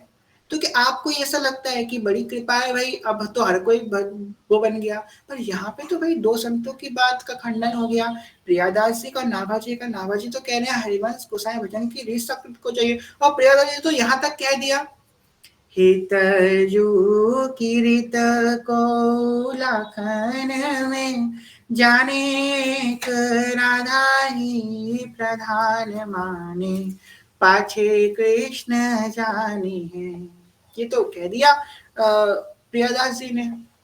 भाई ऐसा ही है, जो दिख रहा है वो असलियत में नहीं है। आज भी हमारे मलकपुटा महाराज जी कहते हैं, हम नहीं कह रहे हैं, जो सोचना दो दर्शन कर रहे हैं, हम भी नहीं है उनमें, हम ये नहीं कह रहे कि हम खुद नहीं है। मलकपुटा महाराज जी कहते हैं कि आज भी जो हरिवंशी है ना, वो बस इतने हैं कि उसको उंगलियों में गिना जा सकता है। इस संसार में जितने हरिवंशी है ना, एक्चुअली में जो हरिवंशी है, नाम लिखने वाले नहीं हरिवंशी, अपने आप को सेल्फ डिक्लेरेशन वाले हरिवंशी नहीं, जो असलियत के हरिवंशी है वो बस इतने ही हैं जिनको उंगलियों में गिना जा सकता है, इतने ही हरिवंशी हैं। तो भाई आप लोग सोचिए कि बस उंगली में गिना सकता, तो हम लोग तो है ही नहीं, हमारी तो कोई स्थिति नहीं है। अब देखो गुरुजनों की बात यहाँ पे नहीं गिनना, गुरुजन तो वो तो साक्षात हित ही है, नहीं हरिवंशी मतलब उनके शिष्यों में बात करी जा रही है, उपासकों की बात करी जा रही है। तो उपासकों बस इतने ही उपासक है जो उंगलियों में गिने जा सकते हैं। सोचिए हम लोग कहाँ हैं, उनमें बहुत दूर है। तो बस तभी तो सेवक जी ने कही है, सेवक तिन दासन को दास, हम हितजू के दास ना बने, हितजू के दासों के दास ही बन गए तो बहुत बड़ी कृपा हो जाएगी हम पे। दास तो भाई उतने ही है जो उंगली पे गिरे जा सकते हैं। अब उनके दास हम बन जाएं तो वो हम हितजू तक पहुंच जाएंगे। इस बात का ध्यान रखें। आज का तो क्या विश्राम करते हैं। कहने सुनने को भूल चूक क्षमा करेगा। आप सभी से प्रेम में ज्ञान में भक्ति में बहुत छोटे हैं, कोई भूल चूक क्षमा करेगा। सभी के चरण दंड प्रणाम। बांझकल्पतरुभ्यश्च कृपा सिन्धुभ्यश्च पतितानां पावनेभ्यो वैष्णवेभ्यो नमो नमः। जय जय श्री नवनिमित निकुंज विराशी श्वेत राधा वल्लभ लाल की जय। महाप्रभु श्री जगन्नाथ चंद्रजू महाराज की जय। श्री सेवक जो महाराज की जय। समस्त सहचरी वृंद की जय। श्री वृंदावन धाम की जय। श्री यमुना रस रानी की जय। समस्त संत हरिभक्तन की जय। श्री सदगुरुदेव भगवान की जय। दादा गुरुदेव भगवान की जय। जय जय श्री राधे श्याम, जय जय श्री राधे श्याम, जय जय श्री राधे श्याम, जय जय श्री हरिवंश, जय श्री हरिवंश, श्री हरिवंश, श्री हरिवंश, जय श्री हरिवंश। एक बात और याद आ गई, थोड़े दिन पहले की बात है, हमने देखा था इंस्टाग्राम पे रील पे एक सखी पद गा रही थी। कौन सा पद? जोई जोई प्यारो करे सोई मोई भावे, भावे मोई जोई सोई सोई करे प्यारे। हम जितने यहाँ बैठे सब जानते हैं कौन सा पद है, कहाँ लिखा है, ठीक। तो वहां पे हमने कमेंट सेक्शन में गए, हमने क्या देखा, आंखों देखी बात है। एक आईडी थी, उसका नाम था, पता नहीं क्या नाम था, उसने लिखा था हरिवंशी अपने नाम के पीछे, ठीक है भाई। आईडी खोल के देखी, गुरुदेव की डीपी लगी थी और बायो में लिखा था अपने गुरुदेव का नाम लिख के उनका शिष्य, मतलब गुरुदेव का नाम महाराज का शिष्य, ठीक है भैया। हमने बड़ी अच्छी बात है। और कमेंट क्या था? कमेंट सुनिए, कमेंट था, सखी ये क्या है, इसके बारे में मुझे बता दीजिए, ये कहाँ मिलेगा, हम भी पढ़ेंगे। बताइए, जिसको यही नहीं पता कि 84 जी क्या होती है, वो हरिवंशी बने घूम रहे हैं, वो अपने आप को शिष्य बताते फिर रहे हैं। अब बताइए, ये स्थिति है। आधे को तो यही नहीं पता कि हरिवंश महाप्रभु कौन है, आधे हैं जिनको यही नहीं पता। यहाँ तक कि हम आपको ये बताएं, हमारे कांटेक्ट में है जो दीक्षित हैं गुरुदेव भगवान से, उनको ये तक नहीं पता कि गुरुदेव भगवान के गुरुदेव कौन है। वो दीक्षा ले चुके हैं गुरुदेव से, उनको ये तक नहीं पता कि गुरुदेव भगवान के गुरुदेव कौन है, इतना तक उनको नहीं पता। तो सेवक जी ने काशा धर्म में सबका वर्णन किया, हमको किसी में दो दर्शन नहीं करना है, पर इस बात को हमने ये बात इसलिए यहाँ पे बोली सिद्ध करने के लिए कि हितजू की रीत को लाखन में ही जाने। इस बात को वैसे याद रखिएगा कि हर कोई राधा वल्लभी नहीं हो सकता, प्रियादास जी की बात झूठी नहीं हो सकती, लाखों में कोई एक ही हो सकता है। और ये लाखों में किसकी बात हो रही है? लाखों लोगों की बात नहीं हो रही है, लाखों भक्तों में कोई एक होता है रसिक, और लाखों रसिकों में कोई एक होता है हरिवंशी। इस बात को ध्यान रखिएगा। ये हमारी वाणी नहीं है, मलक पिटर महाराज जी की वाणी है। कोई सुन लीजिएगा जाकर के, मलक पिटर महाराज ने आज से 2-3 साल पहले रास मंडल में 3 दिन का हरिवंश चरित्र कहा था, उसमें सुनिएगा, उन्होंने कही है कि लाखों भक्तों में कोई एक होता है रसिक, और लाखों रसिकों में कोई एक होता है राधा वल्लभी, लाखों रसिकों में कोई एक होता है हरिवंशी। और वो कौन होता है? जो हरिवंशियों का दास होता है, वही है वो। इस बात पे विश्राम करते हैं। जय श्री हरिवंश। भैया मेरी भी एक सखी है पटना से, वो तिलक राधा वल्लभी और नाम क्या हरिवंशी लिखा। अच्छा, हाँ, आप में से किसी का कोई प्रश्न हो तो हैंड रेज कर दीजिए अपना। श्री हरिवंश। श्री हरिवंश रानी सखी, मैंने आपको लिख कर भेजा था भैया श्री हरिवंश। वो जो मैंने पूछा था गुरुदेव के प्रवचन में ही सुना था कि वैष्णवों के यहाँ से भी प्रसाद पाने के लिए 100 बार सोचना चाहिए कि वो कैसे वैष्णव हैं, उनके इष्ट कौन है, क्या करते हैं, उसके बाद ही प्रसाद लेना चाहिए। तो मेरा सवाल ये है कि जैसे जो गौड़िया संप्रदाय के हैं, यहाँ पटना में तो ज्यादातर आपको गौड़िया संप्रदाय के वैष्णव मिलेंगे, तो क्या उनके यहाँ का भी प्रसाद नहीं पाया जा सकता है हरिवंशियों? पाया जा सकता है, प्रिया प्रीतम है ना वहाँ पे, प्रिया प्रीतम अपने प्रिया प्रीतम में तो पाया जा सकता है। हाँ, तो वही मुझे ये समझना था। हाँ, गुरुदेव ने जो ये प्रवचन में कहा है, तो मुझे ये समझना है कि वैष्णव मीन्स क्या, किनके यहाँ का प्रसाद पा सकते हैं और किनके यहाँ का नहीं। और दूसरा ये भी था, क्या हरिवंशी में श्री कृष्ण के चरणों में तुलसी दल अर्पित होता है या नहीं? भोग में तो नहीं होता, मगर क्या उनको तुलसी चढ़ाते हैं? जी, तो पहले आपका प्रश्न है, तो हमारे निम्बार्क संप्रदाय के एक बड़े आचार्य हुए श्री भट्ट देवाचार्य। उन्होंने एक पद कहा, रे मन वृंदा विपिन निहार, रे मन वृंदा विपिन निहार, विपिन राज सीमा के बाहर, हरिहु को न निहार, यद्यपि मिले कोटि चिंता मणि, तदपि न हाथ पसार, जय जय श्री भट्ट धूरि धूसर तन, यह आशा उधार, मन वृंदा विपिन निहार, कि विपिन राज सीमा के बाहर हरिहु को ना निहार। ये अनन्यता की बात है। हमारे वनचंद महाप्रभु एक बार जगन्नाथ जी के दर्शन करने गए, तो वनचंद महाप्रभु के सामने वहाँ के पुजारियों ने जगन्नाथ जी का प्रसाद दिया। अब जगन्नाथ जी का प्रसाद की क्या महिमा है आप सब जानते हैं। जगन्नाथ जी के प्रसाद की महिमा है कि एक बार जगन्नाथ जी का प्रसाद लेने के ब्रह्मा जी गए, ब्रह्मा जी को प्रसाद नहीं मिला, खत्म हो गया, तो झूठे पत्थर पड़े थे, वो कुत्ते चाट रहे थे। जगन्नाथ जी उन कुत्तों से क्या कहते हैं, ब्रह्मा जी कुत्तों से लड़ाई करने लगे कि वो जो कुत्ते चाट रहे हुए झूठे मुझे दे दो प्रसाद के लिए। इतनी महिमा है जगन्नाथ जी के प्रसाद की। तो वंजन महाप्रभु ने प्रसाद लिया हाथ में, माथे से लगाया, कंठ से लगाया, वापस कर दिया।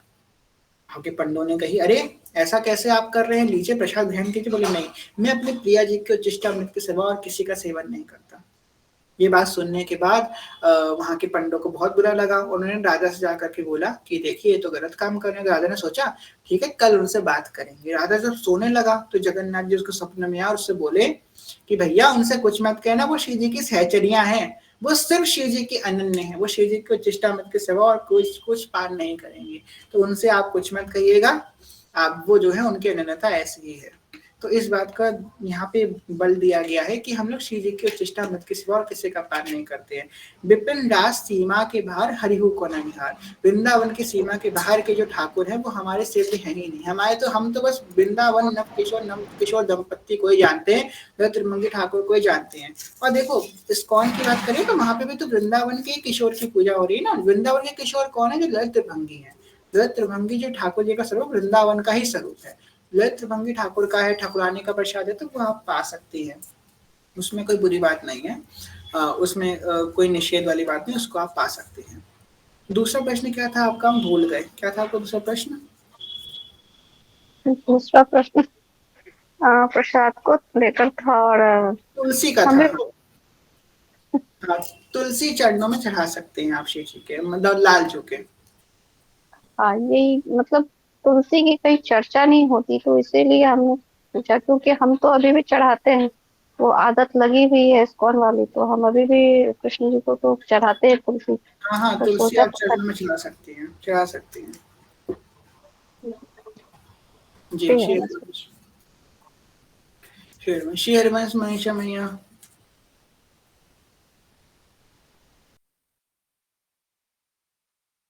हाँ शायद वो है नहीं। श्री हरिवंश रिंकी सखी, श्री हरिवंश। श्री हरिवंश भोरी सखी 1 मिनट के लिए कैमरा ऑन करोगे? हम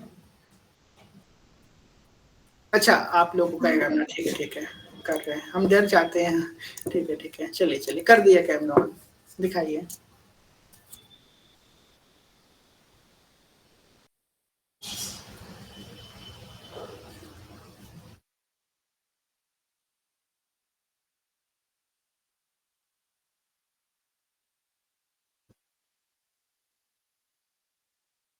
ओहो जय हो जय हो, बहुत सुंदर, जय हो। हमारे गिफ्ट आया सखी। जय हो, गुरुदेव स्वयं पधारे हैं आज, बड़ी कृपा आपके ऊपर। जी विवान के पापा लेके आए हैं आज ही। जय हो, बहुत सुंदर। आप लोग एक बात बता दें, जितने यहाँ बैठे हैं ना, ये जब रिंकी सखी पहले दिन कथा में आई थी तब रिंकी सखी का प्रश्न था कि मेरे घर वाले भजन नहीं करने देते हैं, मैं छुप छुप के कथा सुनती हूँ, और मेरे पति तो विशेष रूप से भजन नहीं करने देते हैं, बहुत दूर रखते हैं कथा से। और आज इनके पति देव स्वयं गुरुदेव भगवान का चित्रपट लेकर के आए हैं, ये है हरिवंश प्रताप। जय श्री हरिवंश प्रताप रूप गुण बल वै श्याम उजागर, ये है इस कथा की महिमा, ये है सेवक वाणी जी का प्रताप कि आज इनकी वही इनके पति लेकर के गुरुदेव भगवान की छवि लेकर के, दो छवि लेकर के आए हैं। ये है हरिवंश प्रताप, देख लीजिए। बहुत सुंदर सखी जो धन्य कर दिया आपने, जय हो। श्री हरिवंश की। श्री हरिवंश। पता है ये कैसे कथा सुनती थी? ये कहती थी कि एक कान में लीड लगाती थी और उस तरफ पूरे अपने बाल खुले कर लेती थी, पूरे बाल खुले कर लेती थी उस तरफ, है ना रिंकी सखी? पूरे बाल खुले कर लेती थी, लीड लगाती थी कि कोई इनकी लीड भी ना देख सके। और रोटी देने आती थी तो मतलब बहुत छुप छुप के खाना किचन में सुनते सुनते कथा सुनती थी, खाना बनाते बनाते बहुत ज्यादा परेशानी से कथा सुनती थी। आज वही इनके पति जो है, पहले इन्होंने सबसे पहला प्रश्न उन्होंने किया था, दिव्या सखी के माध्यम से आई थी ग्रुप में, इन्होंने पहला प्रश्न किया था कि मेरी बहुत अनुकूल प्रतिकूलता है घर में, आज देखिए ये कृपा है, यह जो कृपा हरिवंश की। श्री हरिवन नीलम मैया। श्री हरिवंश भैया, सभी को दंडवत प्रणाम। हाँ, आप भैया कहाँ मेरा मैं कल? कहीं नहीं, एक्चुअली अंगद को फीवर उल्टी, इन लोग की बहुत तबीयत खराब है दोनों की, तो स्कूल अरे भी नहीं जा रहे हैं। हाँ, इन लोगों को अचानक से पता नहीं क्या, मुझे डेंगू का लग रहा है। अब देखिए कल ब्लड टेस्ट वगैरह हम सोच रहे करवा लें, क्योंकि हाँ, सिया ध्यान को रख, बहुत जल्दी डेंगू निकल जाता है, तो मुझे लग रहा है डाउट, हे भगवान ध्यान क्योंकि रखिएगा। उसके स्पाइन में, जब स्पाइन में उसके दर्द उठता है ना, तो मुझे लगता है कि ऐसे होता नहीं है उसको, जब भी स्पाइनल में दर्द उठता है तो मुझे लगता है कि कुछ कुछ टेस्ट करा लो, निकलता जरूर है। सीजी कृपा करे ना निकले, बाकी हाँ, जैसा जी होगा वैसा। वही इन जी। लोग को थोड़ा सा देखना पड़ रहा है, तो कोई नहीं, चलता हम्म रहता है सब, सीजी कृपा सब सही हो जाएगा। भैया मैं कभी कभी मेरे दिमाग में एक प्रश्न आता है, मतलब हृदय में, फिर मैं सोचती हूँ कहीं मैं कोई दोष दर्शन तो नहीं कर रही, लेकिन अब मैं एक आपसे साझा करूंगी तो मुझे निकल जाएगा वो चीज। हम्म जैसे हम लोग, जैसे यहाँ पे, जैसे आप लोग ऑनलाइन से जुड़े हुए हैं तो हम लोग प्रत्यक्ष तो मिल नहीं पाते हैं, तो यहाँ हम्म पे भी कई लोग गुरुदेव के भक्त हैं जो अलग किसी ग्रुप के हैं, लेकिन प्रत्यक्ष हम लोग जब कभी होता है तो मिलते हैं वो, हम्म जिनमें से मतलब मैं वहीं पे मिलती हूँ उत्सव में जाके ही, ऐसे मैं किसी को मतलब ऐसे पर्सनली मिली नहीं हूँ कभी, वहीं मिलती हूँ।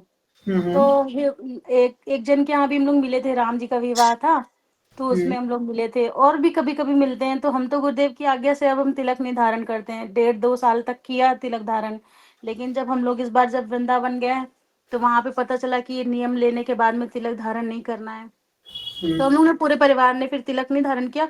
रज मतलब ऐसे ही रज लगा लेते हैं वो यमुना जी के जल में घोल के, और रज लगा लेते हैं, तो कोई नहीं। लेकिन जब हम उत्सव में जब जैसे जाते हैं तो वहां पे हम देखते हैं गोपी चंदन से भी लोगों ने राधा वल्लभी तिलक लगा रखा है, कुछ लोगों ने रज से लगा रखा है। मुझे पता है उनकी दीक्षा नहीं हुई है, और हम्म तो मन में बहुत, हृदय में बहुत पीड़ा होती है कि मतलब मुझे, क्योंकि तिलक के बगैर माथा अच्छा नहीं लगता, लेकिन जब आज्ञा हो गई तो फिर हमने छोड़ दिया। मेरे प्रभु जी कहते हैं कि लगा लो, लगा लो, लेकिन हम कहते हैं कि जब मतलब जब गुरुदेव दीक्षा दे देंगे तभी लगाएंगे।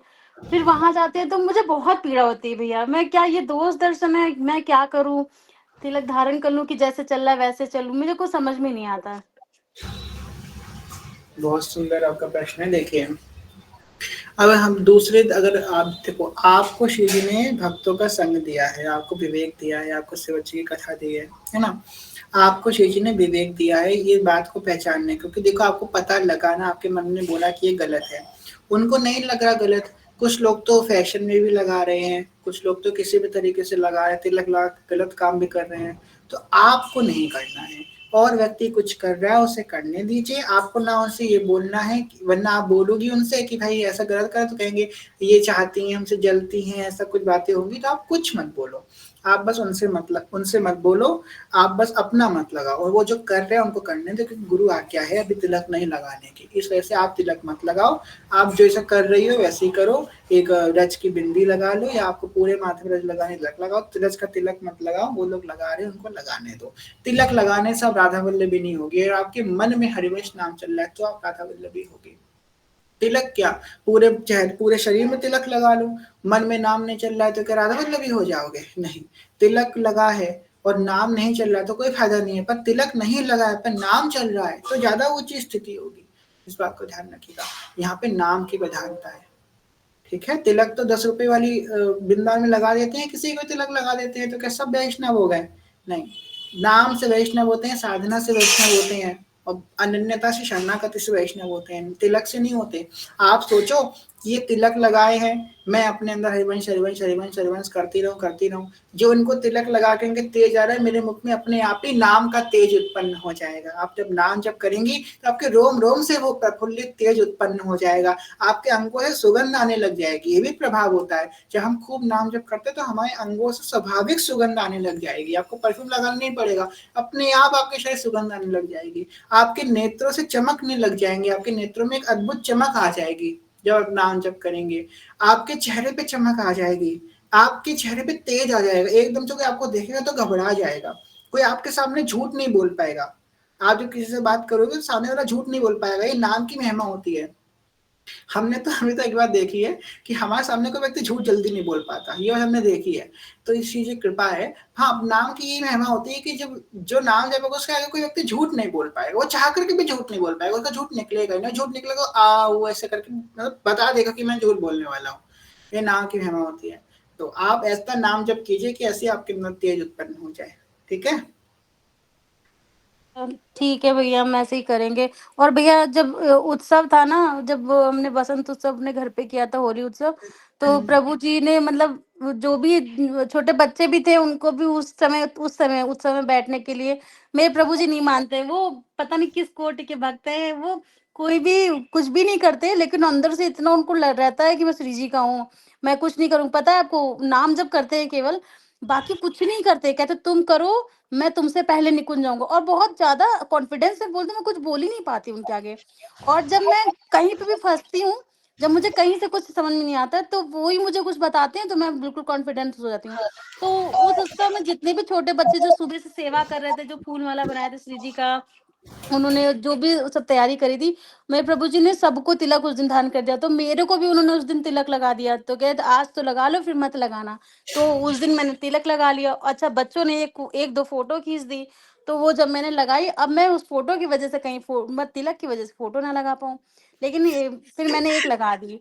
अब जब मैंने तिलक में फोटो लगाई, तो एक सखी हैं जो दूसरे ग्रुप की हैं, उन्होंने बोला कि अरे सखी, ने आप उनको लगा मेरी दीक्षा हो गई होगी जो भी। तो मैंने पहले ही कह दिया, हमने कहा देखिए मेरी दीक्षा नहीं हुई, प्रभु जी ने तिलक लगा दिया था, मुझे पता है तिलक नहीं धारण करना है। तो बोले, तो हमने कहा आपकी हो गई क्या, क्योंकि वो तिलक धारण करती हैं। मैंने कहा आपकी दीक्षा हो गई? तो बोली नहीं नहीं, मेरी दीक्षा नहीं हुई, मुझे गुरु आज्ञा है कि मैं तिलक। हमने कहा ठीक है। मैं पता है भैया, मैं किसी को पलट के कुछ भी नहीं बोलती हूँ, मुझे लगता है पता है मुझे सामने वाला झूठ बोला, लेकिन मैं क्या करूँ। एक दो लोगों ने वहां पे यही गोपी वैष्णव का चंदन से, लक्षण है, बिल्कुल। गोपी वो गोपी नामों चंदन का से नाम नहीं भैया, करते। राधा वल्लभ का तिलक गोपी चंदन से लगा रखा था। मैं पहचान गई कि ये रज नहीं है, गोपी चंदन है।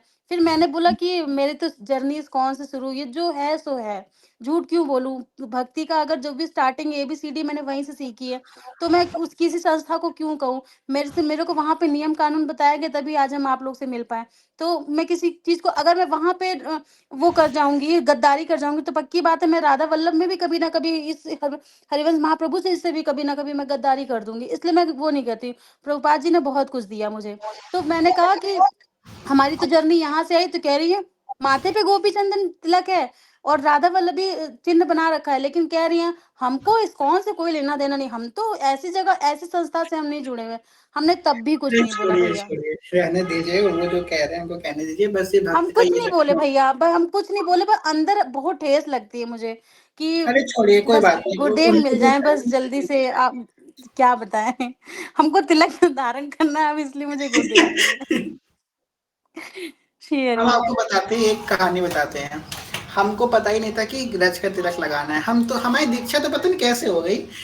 हम भी गोपी चंदन का तिलक लगा गए थे, जब हम वृंदावन गए तो हम पता क्या करते थे, गोपी चंदन का तिलक लगा के यू शेप का गए थे। हमने भी लगाया था, अपनी मम्मी के भी लगाया था तिलक गोपी चंदन का, तो नीचे सफेद, ऊपर पीले चंदन का एक बिंदी। गुरुदेव को जो देखा था वही हमने लगा दिया, हमको क्या पता कि गोपी चंदन नहीं रज है। हम तो सबसे पहले गए, माता जी के मैं दीक्षा हुई, तो माता जी तिलक लगा गई थी, तो वहाँ के परिकरों ने कही, जय जय महर्षि के परिकरों ने, ये कौन सा तिलक लगाए हैं आप? तो हमने की अरे वो हम केली कुंज से है ना। तो बोले ये तो केली कुंज का भी तिलक नहीं है, ये तो कौन संप्रदाय का तिलक लगा के आए आप? तो हमने कि अच्छे केले को जगह नहीं है। तो उस समय हमको एकदम आघात, हृदय में इतना बड़ा झटका लगा था हमारे कि हाय, हम 2 साल से तो तिलक लगा के आए थे, वो तो केले को तिलक ही नहीं था। हमें दिल को एकदम झटका लगा बहुत जोरों का। तो हमको लगा अरे बाप रे! उसके बाद हमको पता चला कि रज का तिलक लगाया था। तो हमने इतनी सारी रज खरीदी, हम रोज रज का तिलक लगाएंगे। तो परिकरों ने हमसे बोले कि तो ज्यादा मतलब संप्रदाय का ही तिलक नहीं है, आप तो कोई और संप्रदाय का तिलक घूम रहे हो। तो हमको पता चला, उसके बाद सब रज का लगाया। तो ये काम तो हमने भी किया है।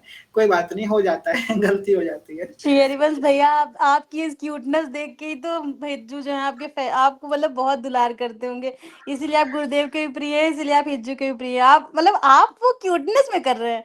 लोग आजकल तो इंस्टाग्राम पे पूरा ज्ञान है, फिर भी सामने सामने आंखों में धूल झोंक देते हैं। लेकिन चलो, श्री जी के पास सब, कोई दिक्कत नहीं, सब झेल लेंगे। हम सब लोग उसी के मार्ग के हैं, कोई पहले पहुंच रहा है, कोई बाद में पहुंच रहा है, कोई दिक्कत नहीं। बस बिल्कुल। हम लोग को भी, जितने लोग यहाँ बैठे, हम कहते हैं जिनको जिनको सच्चे मन से गुरुदेव के लिए है कि गुरुदेव मिल जाए, हमको तिलक मिल जाए। बस आप प्रार्थना करिए कि हम सब लोग को गुरुदेव मिल जाए, हम लोग को तिलक मिल जाए, हम लोग राधा वल्लभी एकदम स्टैम्प्ड राधा वल्लभी हो जाए। वैसे तो हैं, आपने आप लोग ने इतना प्रसाद दिया है, हम लोग हैं राधा वल्लभी। लेकिन वो दुनिया को दिखाने के लिए ना, ऐसे सर्टिफिकेट लेके। हाँ, अभी सर। मंदिर में शादी हुई है ना, हम लोग कोर्ट मैरिज चाहिए, हमें सर्टिफिकेट चाहिए पूरा। हाँ, हो इसलिए जाएगी, कोर्ट मैरिज भी हो जाएगी बहुत जल्दी। श्री हरिवंश भैया, श्री शेयर हरिवंश। शेयर। हरिवंश भैया, जी जी, बताइए।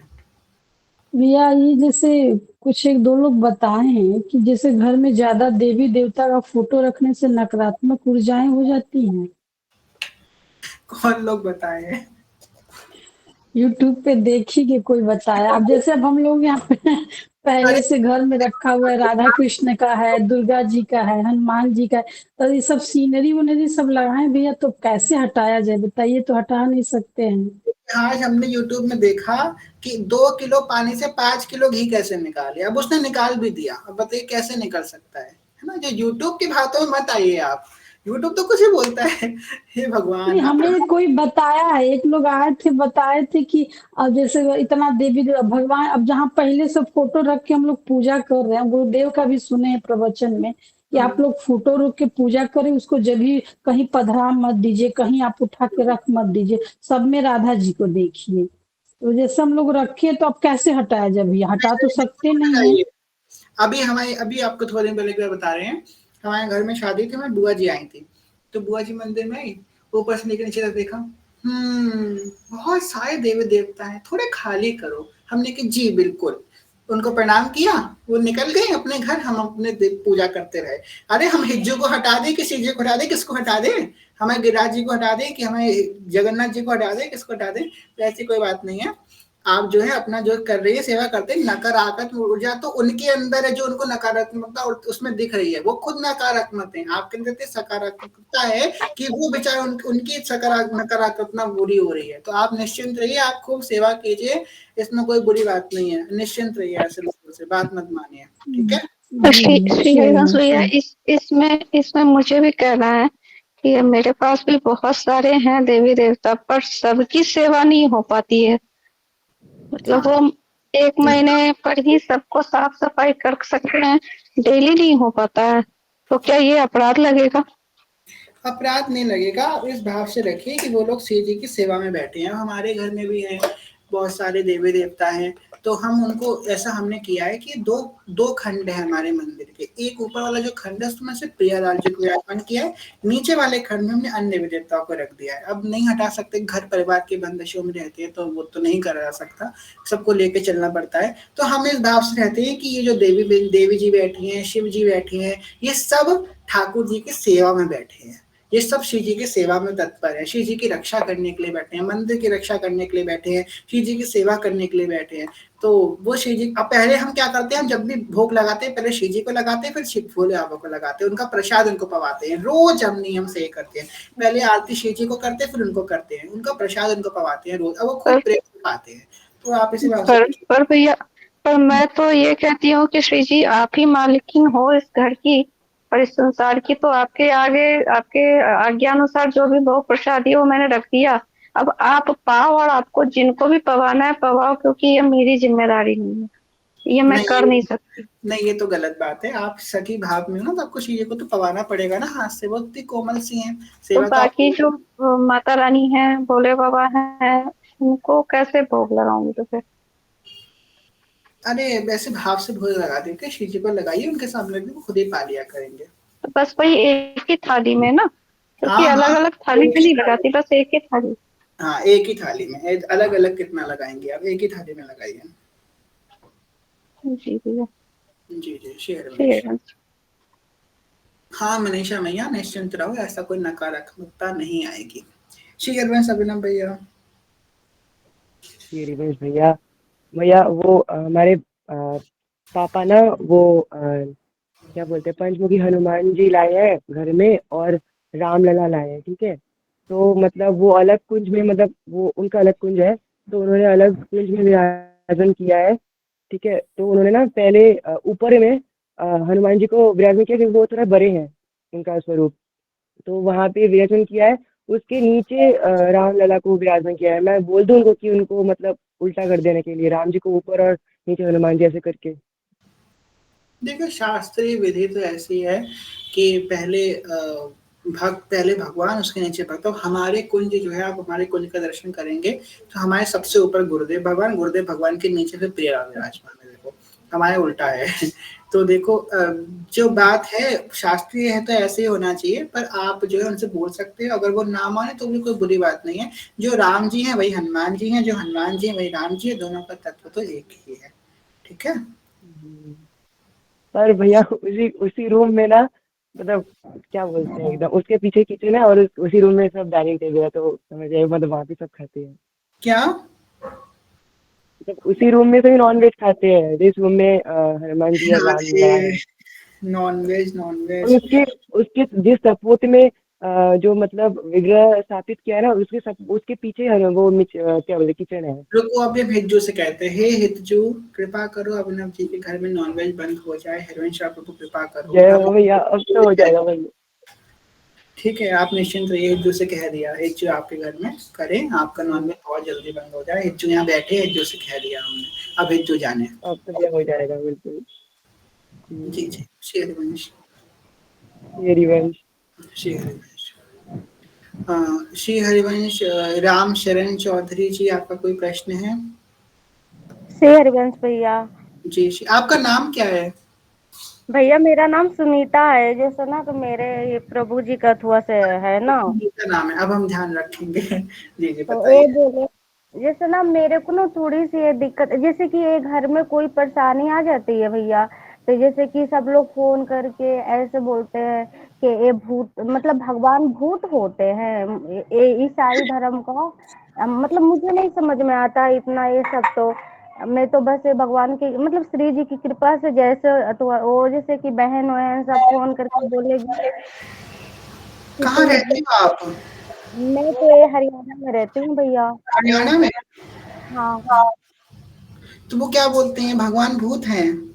ना हाँ, जैसे कि मेरे घर में एक कान्हा जी श्री जी है, सब लोग है, तो ऐसे बोलती है बहन लोग, ये जैसे कि ये तुम ये मूर्ति रखी है, तुम्हारे घर में भूत की पूजा कर रही है, दिक्कत कोई परेशानी, मतलब गृहस्थी जीवन में तो परेशानी तो आती है, दुख है, कभी कभी सुख है, ये तो चलता रहता है ना। और क्या?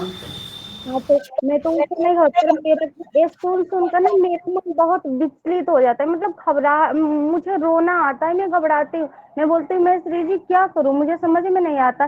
पर एक चीज हम बोले, मेरा प्राण ले लेना, पर मुझे मतलब ये जात भाव, ये जैसे कि हमको किसी दूसरे धर्म में नहीं जाना है, हमने बोला जो हाय, आप। तो निश्चिंत रहो। आप जो है, आपके घर में तुलसी जी है? मेरे घर में तो तुलसी की है ही। तुलसी चढ़ाती हो ठाकुर जी को रोज? हम तो रोज तो नहीं भैया, ये जब से ना मैं श्री जी का ये मतलब इसमें भोग अथवा ये होता है कि भोग नहीं लगता है श्री जी का ये प्रसाद में, तो मैं तब से मतलब कभी कभी जब याद आता है तो आप चढ़ने एक की। काम करो, आज से कल से नियम लो, एक तुलसी का पत्ता तोड़ के रख लिया करो, और उसमें हाँ थोड़ा चंदन लगा करके ठाकुर जी के चरणों के बाद रोज रखा करो, फिर देखना कैसे महालक्ष्मी आप पे प्रसन्न होंगी, उन सबका मुंह अपने आप बंद हो जाएगा। ठीक? नहीं जी, मतलब हम पर ना ये सब मतलब ये एक चीज ये है, मतलब मेरी ना बहन जो है, मेरी मम्मी ईसाई धर्म में चल गई है, ठीक है भैया। तो मतलब कि ये लोग चाहते हैं कि हम भी जाए, पर मैं मतलब ना हमने बोला मैं जान दे दूंगी ठीक है, पर मुझे नहीं जाना चाहे जितनी भी दुख है, श्री जी सहने की क्षमता दे। पर ये मतलब ये ईसाई धर्म ने मतलब ये लोग ना ईसाई धर्म वाला मतलब सारा लोग ये क्यों चेंज करता ब्लॉक जा कर रहा दो है। उनको, उनको ब्लॉक कर दो, वो भूत हैं, वो भूत के चक्कर में पड़ गए हैं। मरे हुए आदमी की पूजा करते हैं, जो मरा हुआ लाश की पूजा करते हैं टांग करके। बताओ, हम तो जीवित भगवान की पूजा कर रहे हैं। नहीं ये लोग ना जानते हैं मंदिर में ना भैया, ये जैसे कि मंदिर का जितने भगवान रहते हैं ना, तो ये लोग प्रसाद नहीं खाएगा, भगवान को बोलेगा ना कि भूत है, ये भूत को पूजा कर रही हो, तुम्हारे घर में दिक्कत मतलब ये आप पवित्र आत्मा को पूजा करो, पवित्र आत्मा अरे तू पवित्र आत्मा, हे सखी, आपके पास मेरा नंबर है क्या व्हाट्सएप का? मेरे मेरे पास है मतलब मुझे नहीं मैं इतनी पढ़ी लिखी नहीं हूँ भैया ना, मुझे कुछ समझ में नहीं आता, बस मैं अपना ना घर का ये जो भी है मैं श्री जी पर छोड़ दी हूँ। मतलब इस समय तो दुख चल रहा है जीवन में, तो कुछ नहीं है श्री पर हरिवंश, श्री हरिवंश, श्री हरिवंश, श्री हरिवंश, 1 मिनट सुनीता, हम बता देते हैं भैया को कि आपके साथ हुआ क्या है। असल में हुआ है क्या ना भैया, आपने सुना होगा अभी कन्वर्सन का केस बहुत चल रहा है ईसाइयों के द्वारा। जी। तो हमारे इधर बिहार में बहुत ज्यादा हुआ है, बहुत ही ज्यादा। मतलब आप सोच नहीं सकते हैं, पर डे 5,000 लोग कन्वर्ट हो रहे हैं ईसाई धर्म में, पर डे। अब आप सोचिए कि कितनी बड़ी आबादी अपने धर्म को छोड़कर दूसरे धर्म में चली गई है। तो वही केस इसके घर में भी हो गया है। सुनीता जो है उसके घर में भी यही केस है, इसकी जानते माँ हो और इनको? बहनें जो शेरगन। आप जानती हो इनको, सुंदर जी को? हाँ जी, जी सुनीता मेरी ही फ्रेंड है। अच्छा। मैं हाँ, इसको मोबाइल चलाना नहीं आता, तो आपकी कथा का लिंक रोज हम ही इसको भेजते हैं। आप एक काम करना, एक दिन हमको कॉल करना, व्हाट्सएप कॉल, और इनको व्हाट्सएप कॉल पे ऐड कर लेना कॉन्फ्रेंस पे, ठीक है? तब इनसे बात करेंगे। जी भैया। आप सबके सामने इतनी विस्तृत बात करना थोड़ा मुश्किल होगा ना? हाँ वो तो बिल्कुल सही है, मगर अभी ये घबराई हुई है, घर की परिस्थिति थोड़ी बहुत ही ज्यादा डगमाडोल है ना, तो ये परेशान हो जा रही थी हमने कि आपको क्या ऐसे करे। बताया, हमारी रिंकी सखी आप प्रमाण है, हमने इनसे कही थी आप श्री जी की कथा रोज सुनो ठीक हो जाओगी। आपको हम पूरे विश्वास से कहते हैं, एक तुलसी का दल और उसमें चंदन लगा के रोज ठाकुर जी के चरण में रखो, महालक्ष्मी इतने प्रसन्न हो जाएगी, सबका मुंह अपने आप बंद हो जाएगा। वो छोड़ छोड़ के वापस इधर आएंगे, अरे ये तो बड़ा, ये ठाकुर तो बड़ा पैसा देता है, इसके पास आ जाते हैं। ठीक है, करोगे कल ठीक से? ठीक है भैया, कल से करूंगी। हाँ, एक तुलसी का पत्ता उसमें चंदन लगा करके ठाकुर जी के चरणों में रोज चढ़ाओ। और एकादशी को तुलसी नहीं तोड़ी जाती तो पहले से तोड़ के रख लो तुलसी, एक पत्ता, ठीक है? ठीक है भैया, ऐसे जैसे कि 2-4 तुलसी जी को मंगलवार को नहीं तोड़ा जाता है, संडे हाँ, को। जब जब नहीं तोड़ा जाता तब तक आप पहले से तोड़ के रख लो एडवांस में। ठीक है भैया। ठीक है? ठीक है भैया, शेरवान। श्री हरिवंश, श्री हरिवंश, श्री जी आपके कल्याण करें, हिज्जू खूब कृपा करें। आज हिज्जू के चरणों में 2 अर्जी लगी हैं। हम तो दरबार लगाने लग गए, हे भगवान! चलो, दरबार वरबार की कोई बात नहीं है, बस हिज्जू के चरणों में अर्जी है कि हिज्जू अभिनव भैया का भी सही करो और ये सुनीता सखी का भी ठीक करो। हे राधे।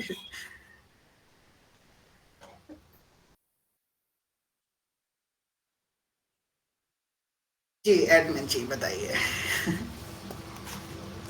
श्री हरिवंश सभी को। युवराज जी, ये जैसे अभी रीना दीदी ने बताया कि ये बहुत डरी हुई हैं, तो फिर कभी क्या कल ही कॉल करते हैं इनको, कल ही रीना दीदी को बोलते हैं कि कॉल पे आए। रानी और दीदी। कल रघुनाथ दास जी भी कॉल पे आएंगे, कह रहे थे मैं कॉल करूंगा, तो उनको भी ले लेंगे कॉन्फ्रेंस पे, और आप भी आ जाना, और रीना दीदी भी हो जाएगी, और रानी दीदी भी हो जाएंगी, और ये सुनीता दीदी भी आ जाएंगी। तो कल इनकी समस्या का हल कर देते हैं, जो दो परम भक्त होंगे रघुनाथ दास जी भोरी सखी।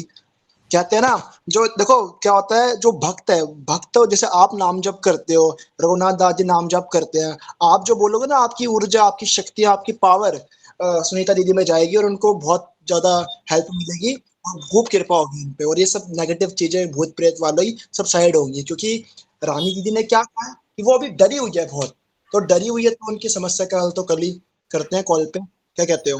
कल बिल्कुल, फ्री हो तो बता। ये कृपा करें, हो जाएगा, बिल्कुल ठीक हो जाएंगे। तो बाकी रानी जो दीदी, मेरे अंदर से शिव जी की प्रेरणा हुई आप जरूर करना सुनीता दीदी, ठीक है? तुलसी वाला। हाँ हाँ भैया करूंगी। ये चीज का डर नहीं है भैया, मतलब भक्ति में तो मेरा कोई मतलब श्री जी की कृपा से ना मेरा ये नाम जब में कोई हिला नहीं सकेगा, पर श्री जी की कृपा है। पर ये चीज जो ईसाई धर्म का हर बार जैसे कि माँ यहाँ से खाना पीना हर चीज आता है, तो जब मतलब नाम चलता है ना तो कुछ मैं खा लेती हूँ तो नहीं चलता है, पर एक सब ना जैसे जब भी आपके जीवन में कोई तकलीफ आवे ना तुरंत फोन घुमा देगी। अब मतलब वही चीज मुझे बहुत डर लगता है। मैं बोलती हूँ ना कि हे श्री जी, हे लाल जी, मतलब कभी ना बाई चांस में मेरा प्राण ले लेना, पर जैसे ये नहीं होता कि अपना धर्म चेंज करके इंसान चला जाता है, एक चीज को मुझे बहुत डर लगता है भैया।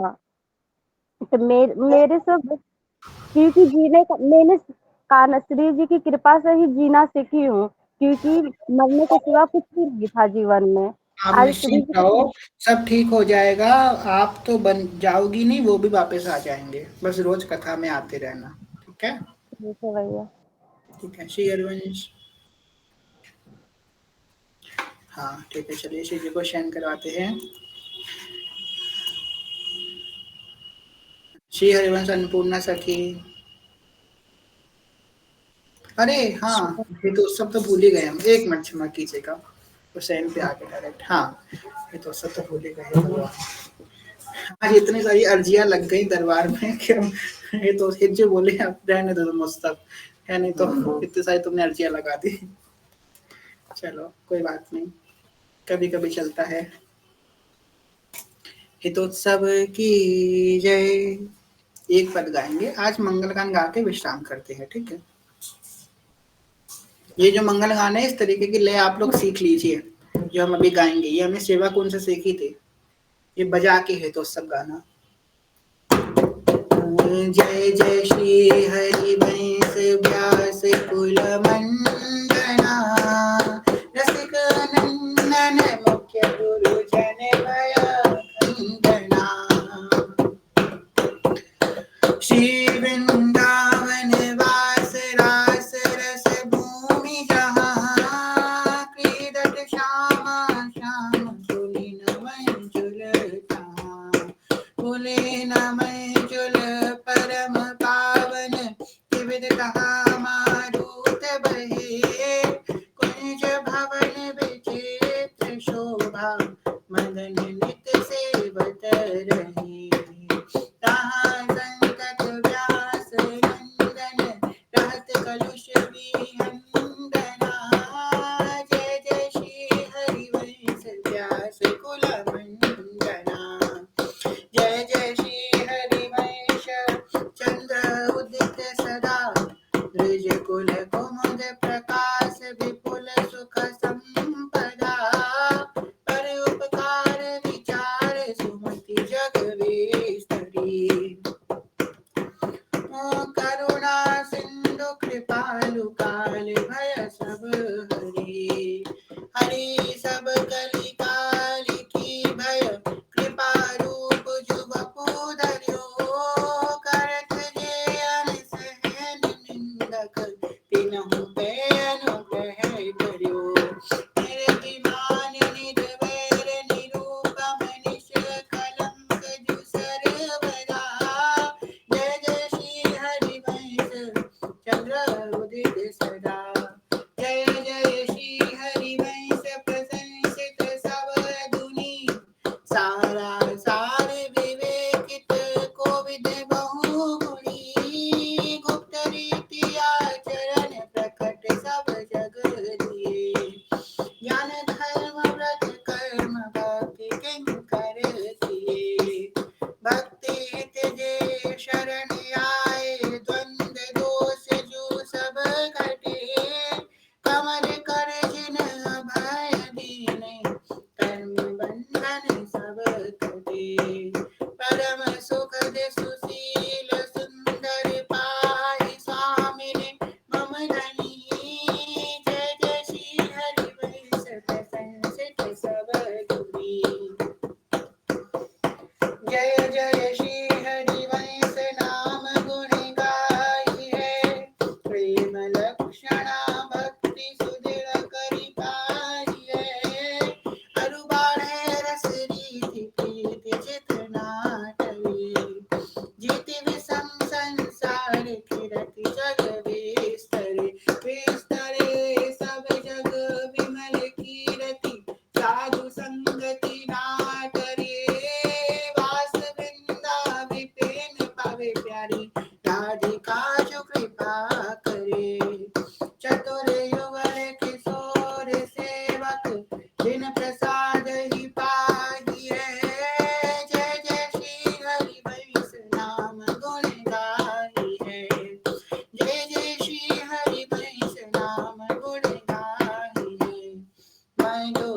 तो माधव मास सुहाई भाग प्रकाश व्यास नंदन मुख फूल्यो कमल अमल छवि छाई श्रवण मधुर मकरंद सुयसनि जो कुंज केली सो रव सरसाई सेवक रसिक अनन्य भ्रमण मन कृष्ण दास सुख सारि सदाई जय श्री कृष्ण दास सुख सारि सदाई मधुरी माधव मास सुहाई। हितोत्सव की जय आज के आनंद की जय जय जय श्री राधे श्याम जय श्री हरिवंश। चलिए श्री को शयन करवाते हैं। श्री हरिवंश अन्नपूर्णा सखी सेवा ले लीजिए। श्री हरिवंश भैया। श्री राधा वल्लभ लाल की जय। श्री गुरुदेव भगवान की जय। श्री राधा श्री हरिवंश आप सभी के चरणों में दंडवत प्रणाम। श्री राधा। अखियों में नींद भर आई प्रिया प्रियतम जो के नैनन में नींद भर आए प्रिया प्रियतम जो के कौन किशोरी जो को दूध पिलावे कौन मेरे ठाकुर जी को दूध पिला